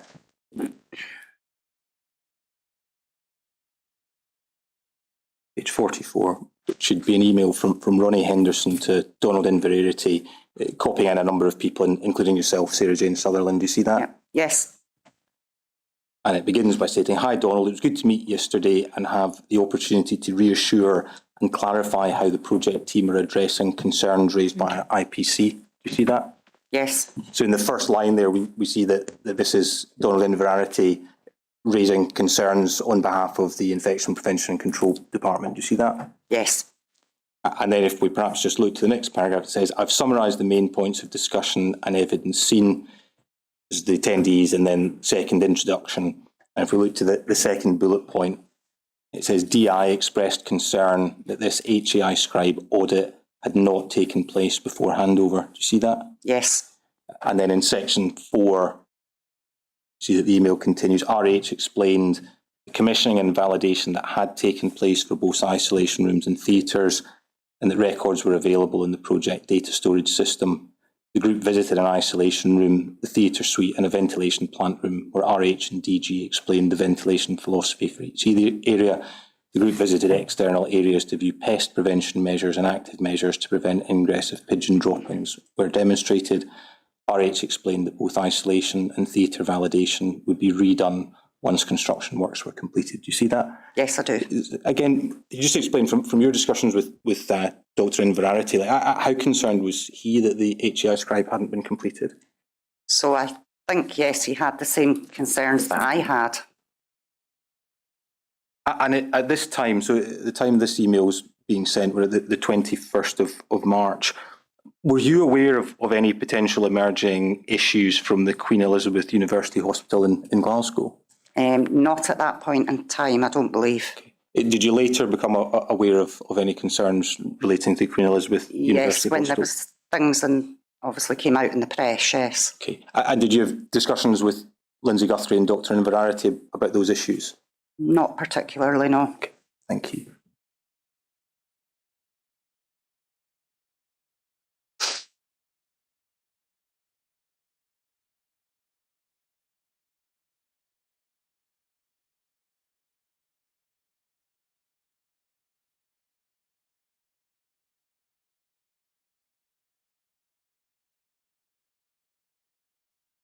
If I could just ask you to have in front of you, please, Bundle 13, Volume 3, at page 462. So Bundle 13, Volume 3, at page 462.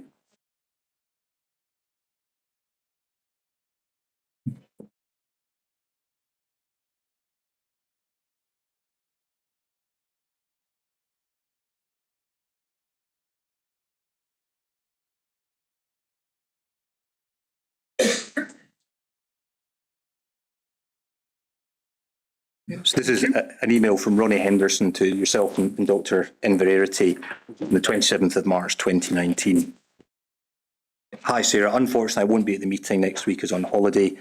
The system's been designed to ensure that the correct airflows and pressures are present at all times.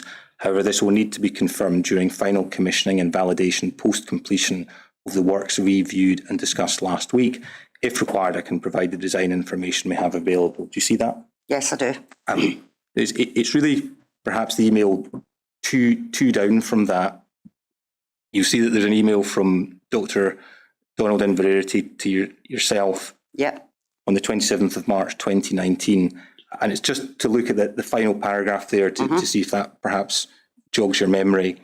And what Dr. Inverarity says in that paragraph is, I'd been speaking to some of the ID consultants at QEUH and the Glasgow Children's Hospital yesterday, and they explained that all their isolation rooms were being refitted as the original design didn't seem to provide appropriate pressures and airflows when the rooms were occupied. Do you see that? Yes, I do.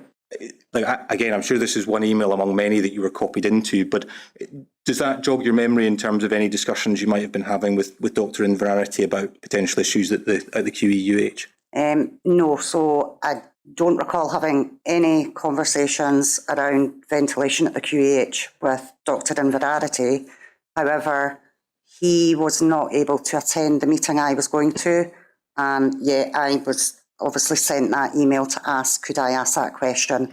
So I agreed that I would take that question along and ask Ronnie. Certainly. So if you're in ignorance of any issues that might be emerging from the Queen Elizabeth University Hospital, should the inquiry understand that there weren't any formal communications coming from the NHS or from Scottish Government to NHS Lothian that were reaching infection prevention and control relating to potential issues with water systems and ventilation systems at the Queen Elizabeth University Hospital, at least at this time in 27th March 2019? Yeah, to my knowledge, I wasn't aware of any. Thank you.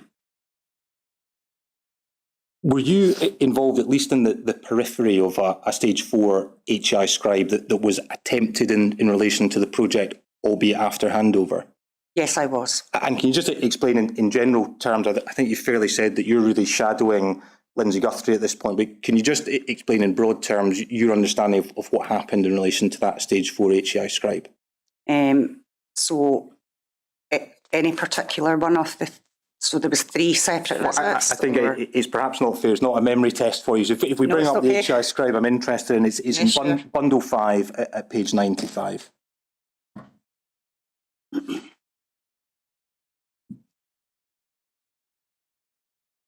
So bundle 5, page 95. Yeah. And you see there's an SHFN 30 part B, Yes. and then you see in the additional notes that it's Lochranza, PICU and DCN acute care. Yeah, that's correct. That front cover is my writing, and if my memory recalls me right, when I met with Janice Mackenzie to arrange what areas we were going to see on what day, the 3 scribes, I wrote down what areas we were going to do on each visit. This scribe within itself, though, the question set within it was completed by Lindsay when we were there doing the visit. Thank you. So if we just look on to questions 4.26 on page 98, please.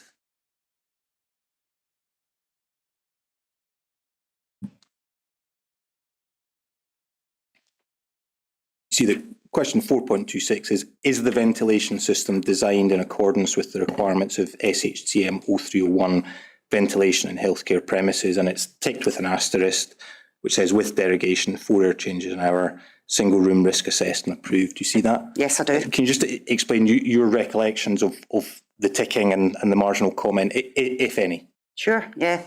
So we went to have a look at the finishing fixtures and where we were at with the build itself, and obviously as part of completion of this, there was discussion when we got to this section around the fact that there had been derogation 4 air changes an hour, and that had been risk assessed and approved, and neither myself nor Lindsay Guthrie had any awareness that there was any derogation that had been applied for ventilation to be served at 4 air changes per hour.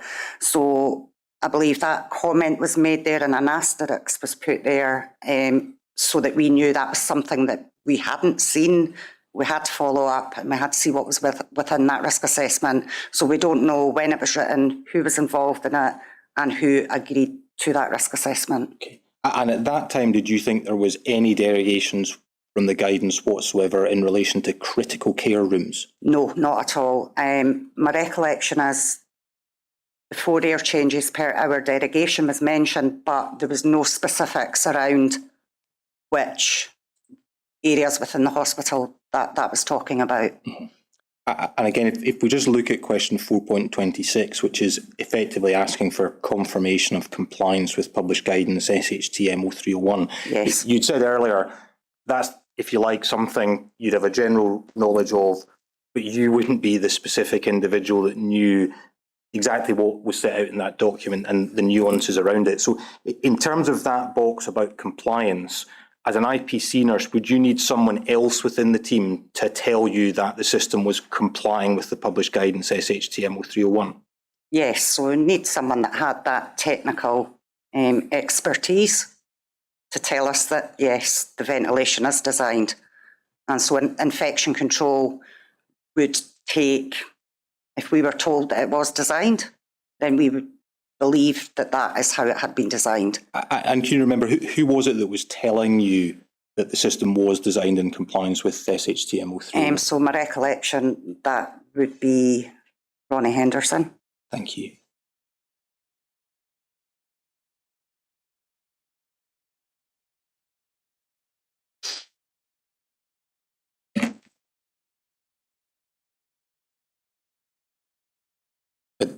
The inquiry's heard evidence that there's obviously later stages in the project.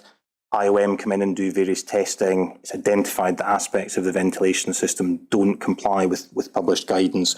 That's approximately the summer of 2019. Do you remember being involved in any discussions with Donald Inverarity and or Lindsay Guthrie in that period over the summer 2019?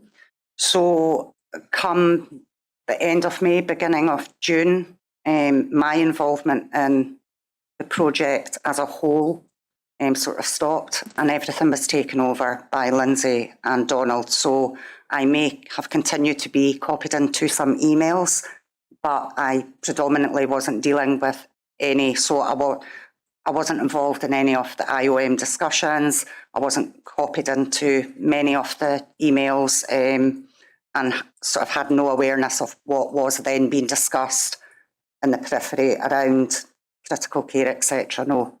Certainly.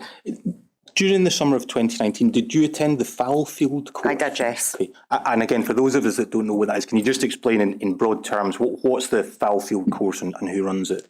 So the Fallfield course, it's a residential-based course, and it's basically aspects of engineering around sort of healthcare environment, and it's sort of covered various aspects of, it was a bit about ventilation, decontamination, sterilisation, processing and things like that. So yeah, it's around aspects of engineering and sort of the healthcare built environment. And who ran that course? Do you remember that?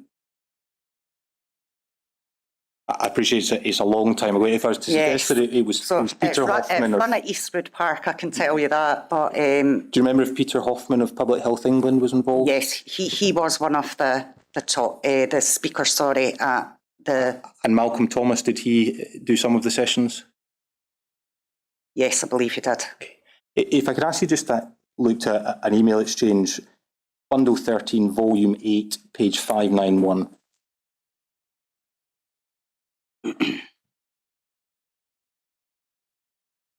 So Bundle 13, Volume 8, page 591.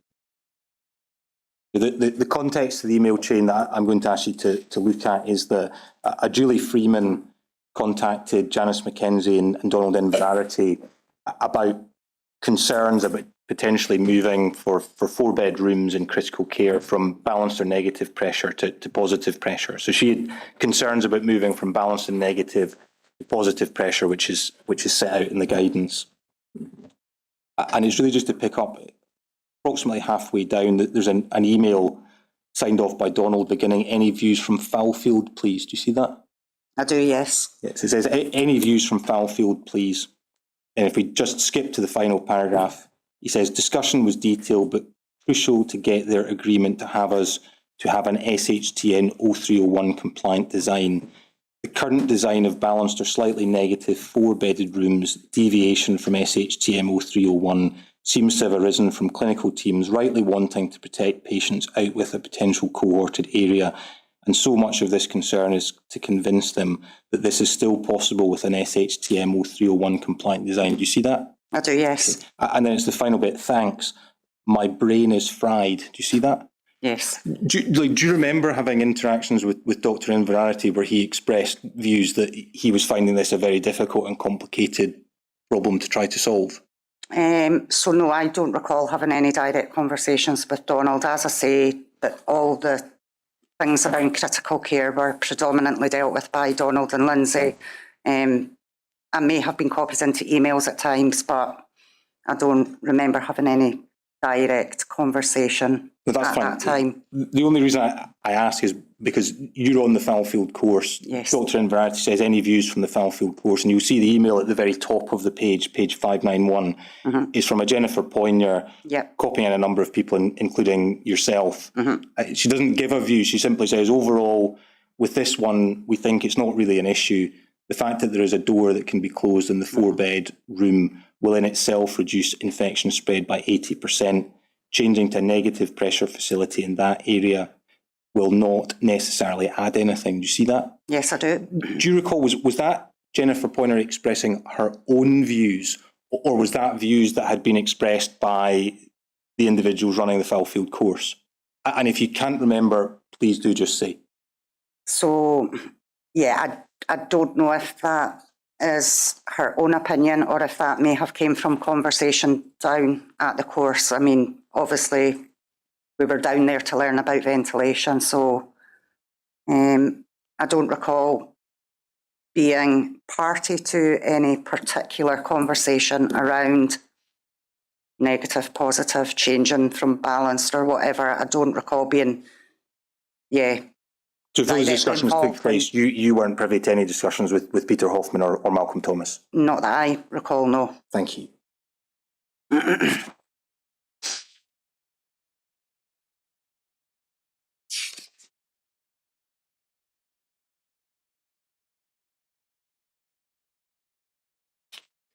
You'll be, no doubt be familiar in your role that the SHTM guidance, it was updated from the 2014 version to a new version in 2022, Yes. is that right? And have you had cause to work with and review that guidance? So I have, seen some of it. However, I think project that I've worked on more recently, all that design and things would have been done on the old guidance. So although that's came in, I don't think there's any project I've worked on that's had to directly use that new guidance that I can recall. I think everything would have been before. The changes made in the new table to the guidance is to provide specific definitions within critical care. So there's reference to level 2 care and level 3 care. Are you familiar with those concepts of level 2 and level 3 care? So I think level 2 care is that they require a little bit more support than at ward level, and level 3 care would be they need quite a lot of support. So it may be a ventilated person, etc. That's my understanding. And just thinking of children in particular that would be in critical care, would you ever have a scenario where you could have children being treated in critical care that would be receiving care that's lower than level 2 or level 3? I wouldn't be able to answer that question, sorry. Thank you. And is that a clinician that would have to answer that question? Yes. Thank you.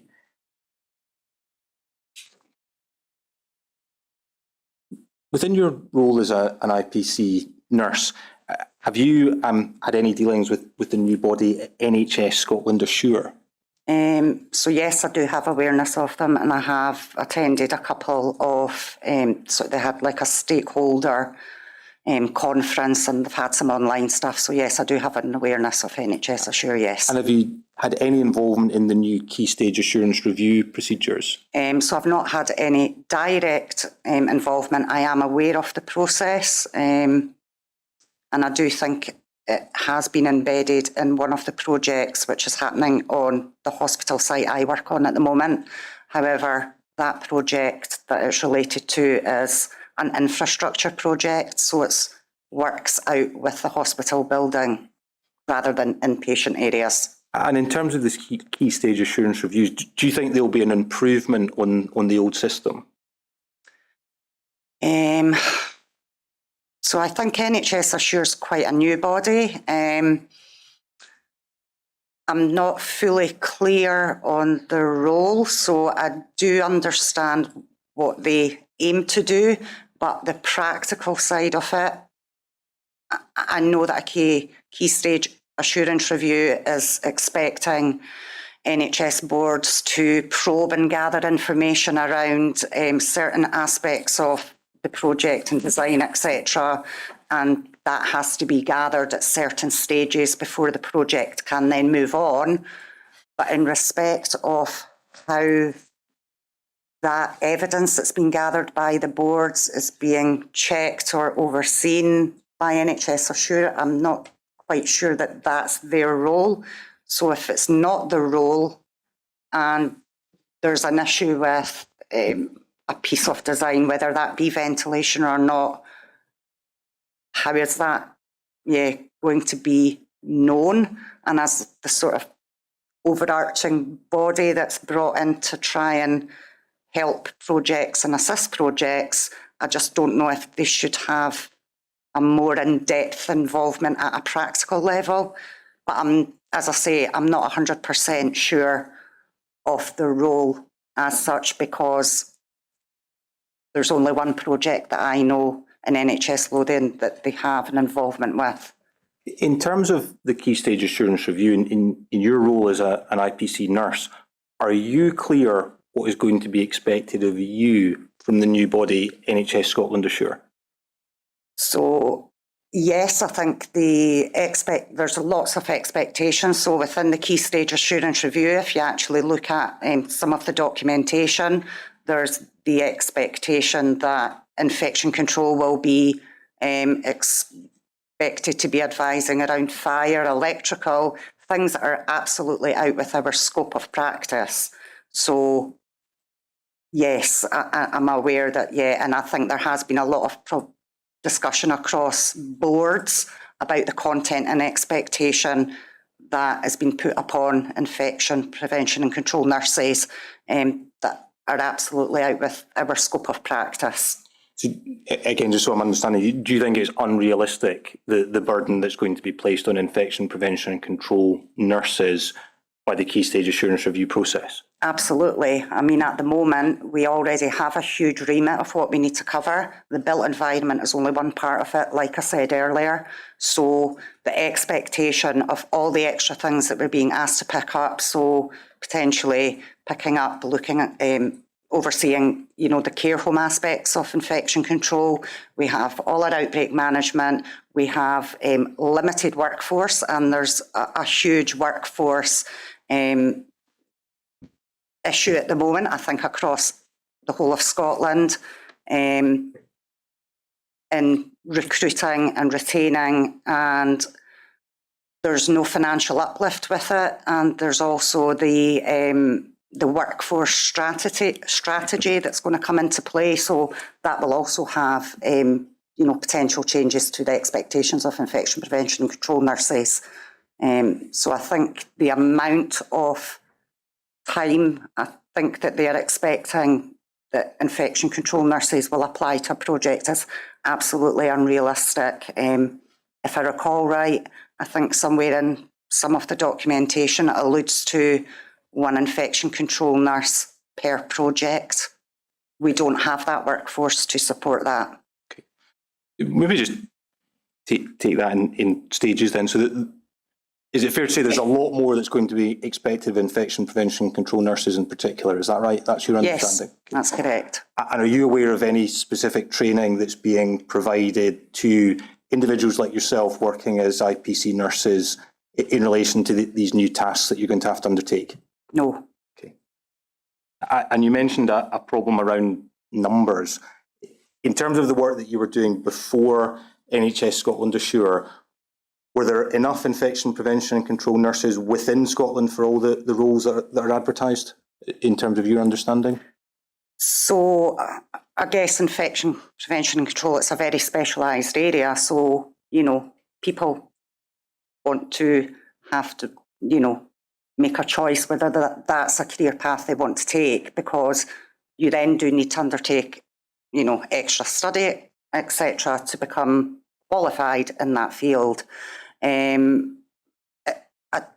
think across Scotland there has been problems recruiting people into infection prevention and control, and I think there's also people that have left infection control because they don't want to be plumbers or ventilation experts, or the whole built environment thing has just put them off the role and they have actually left.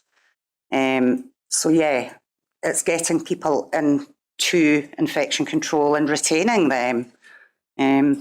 So problems with training, is that fair? Yes, so as I said earlier, there's no formal academic training. There is this now standalone built environment course. Anything out with that is on the job learning, or doing any courses such as Fallfield. Some of them are very expensive. I mean, that's a residential course. It's expensive to send people on and then take them out of that workforce for a whole week to go on a course. I think there's some companies that do water management courses and things, but again, those are all private. They're not, courses that are widely just available and free of charge. So problems with training, problems with the number of IPC nurses, and also problems in terms of finance. Are you aware of the Scottish Government have obviously created this new centre for excellence, but in terms of the people that are actually going to be doing a lot of the work, the IPC nurses, are you aware of Scottish Government making any resources available so that there are these IPC nurses that can actually do the tasks that the Centre for Excellence wants them to do? No.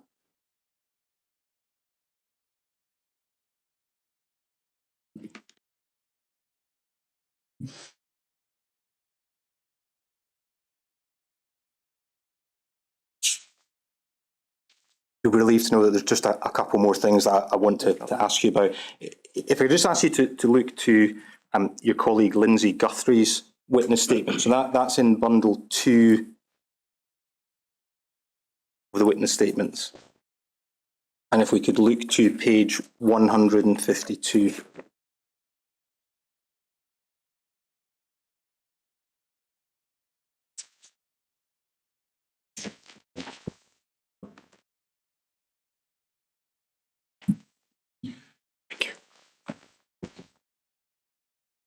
So paragraph 252, Lindsay Guthrie says, therefore, the expertise, skill, leadership and experience to support complex projects cannot be provided by new or relatively inexperienced IPCNs. Do you see that? Yes, And do you agree with that? absolutely.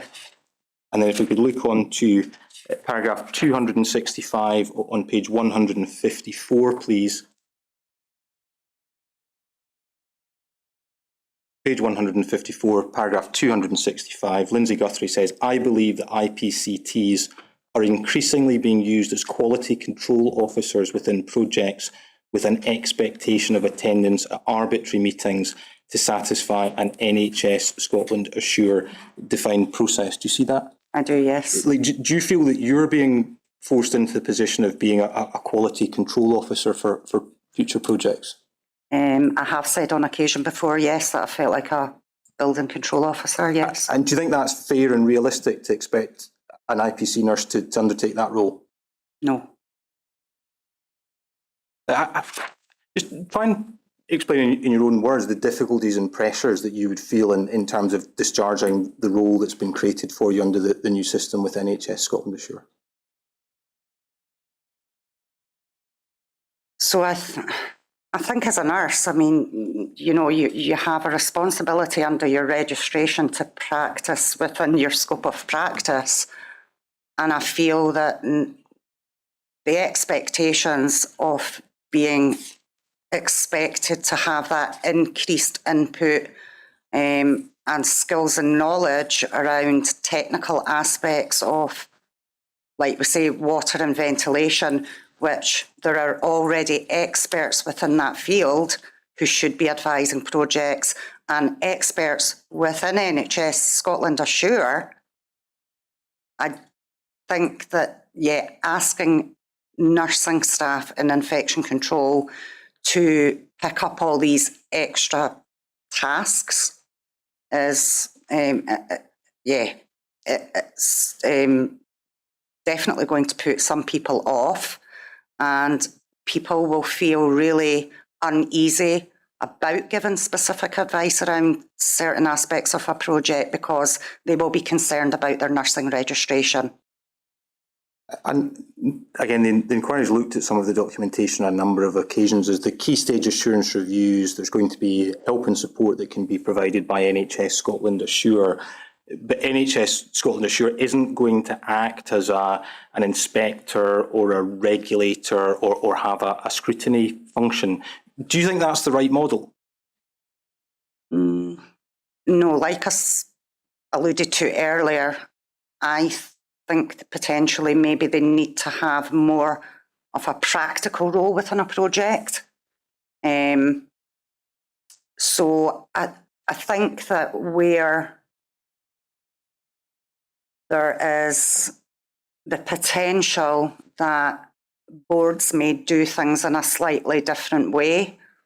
So I don't really understand then the role of NHS Assure. I would expect there to be a bit of standardisation in projects. So what one project does in Edinburgh, the other project in Aberdeen or wherever will be providing similar to similar. I don't think there should be the allowances for boards to just make their own decision all the time around guidance and things, because my understanding was that this body was to help support infection prevention and control teams and projects. Thank you. And if we could just look within Lindsay Guthrie's statement to page 156, please. Paragraph 269, so page 156. And if we could look at paragraph 268, 2 lines up from the bottom of the paragraph, she states, I think these new processes will provide limited benefit for board-level IPC teams based on the current approach. Do you see that? Yes, I do. Would you agree with that statement? Yes, I would agree. Yeah, I would agree with that, yeah. And then she goes on at the next paragraph, paragraph 269, to say the key SAR review process has primarily added a layer of external scrutiny over projects, although we have been advised that NHS Scotland Assure do not have a formal scrutiny function. Do you see that? I do, yes. Do you think they should have a formal scrutiny function? Should they be formally signing off on projects? So, I mean, I believe that, yeah, they should have some, practical application within a project. So, for instance, if we want to have assurance that what's been provided on an environmental matrix is correct and is what is being provided, then I think that, they have expert people within their body. So why, if you have this assurance means, would you not apply it to the projects to have assurance? Thank you. And then the final portion of Lindsay Guthrie's statement I'd ask you to look at is page 157, please, paragraph 273. And Lindsay Guthrie says, I'm concerned that these new processes have simply created an unrealistic workload demand on board IPCTs, which is not matched with capacity or capability. Do you see that? I do, yes. Does that reflect your views as well as someone who's working on the ground in the industry? Yes. And the statement continues, in larger boards like NHS Lothian, where there may be multiple capital projects running in parallel, there is a risk that the NHS Scotland Assure processes are in effect setting boards up for failure. Do you see that? Yes, I do. Do you think that that's really what's happening here? No doubt well-intentioned, but a huge burden being placed on health boards and a huge burden being placed on infection prevention and control nurses in particular. Do you think these processes that have been put in place are in reality, albeit no doubt well-intentioned, setting boards up for failure? So I think in view that we don't have the capacity and capability to cover all these projects, like I alluded to before, then I think boards will be set up for failure because you can't guarantee that you're going to have infection control representation at every single meeting that they're expecting you to be at, or potentially boards may not even have capacity to dedicate anyone to a whole project. Certainly at the moment, of course, I used to do a dedicated role, and we don't do that anymore. The projects are divided up between the team. But some boards, particularly maybe the smaller boards who have smaller teams, they may not have capacity to even give that support to a single project. So yes. Thank you. Ms Sutherland, I don't have any further questions, but thank you for answering my questions today. Lord Brodie may have questions, or equally there may be some applications from core participants, but thank you. Thank you. I don't have any questions at this stage, Ms Sutherland, but what I want to do is give an opportunity to the rest of the people in the room to take a view if they have any questions to ask you. So could I ask you maybe to be in the witness room for maybe 10 minutes just to allow us to clarify whether there are any more questions coming? Jennifer, if you could.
Mr. McGregor? Nobody's indicated any questions, my lord.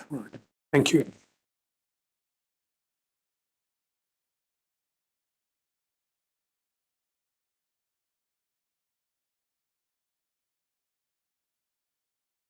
Ms. Sutherland, there are no more questions, but that means you're free to go. But before you go, can I say thank you very much for your attendance and your assistance to the inquiry. And I appreciate it's not just a question of turning up on one day. There's work gone into prepare your statement, and that will have been time-consuming and will have taken you from other activities. So I'm very appreciative of that. But now you're free to go. Thank you very much. Thank you, my lord.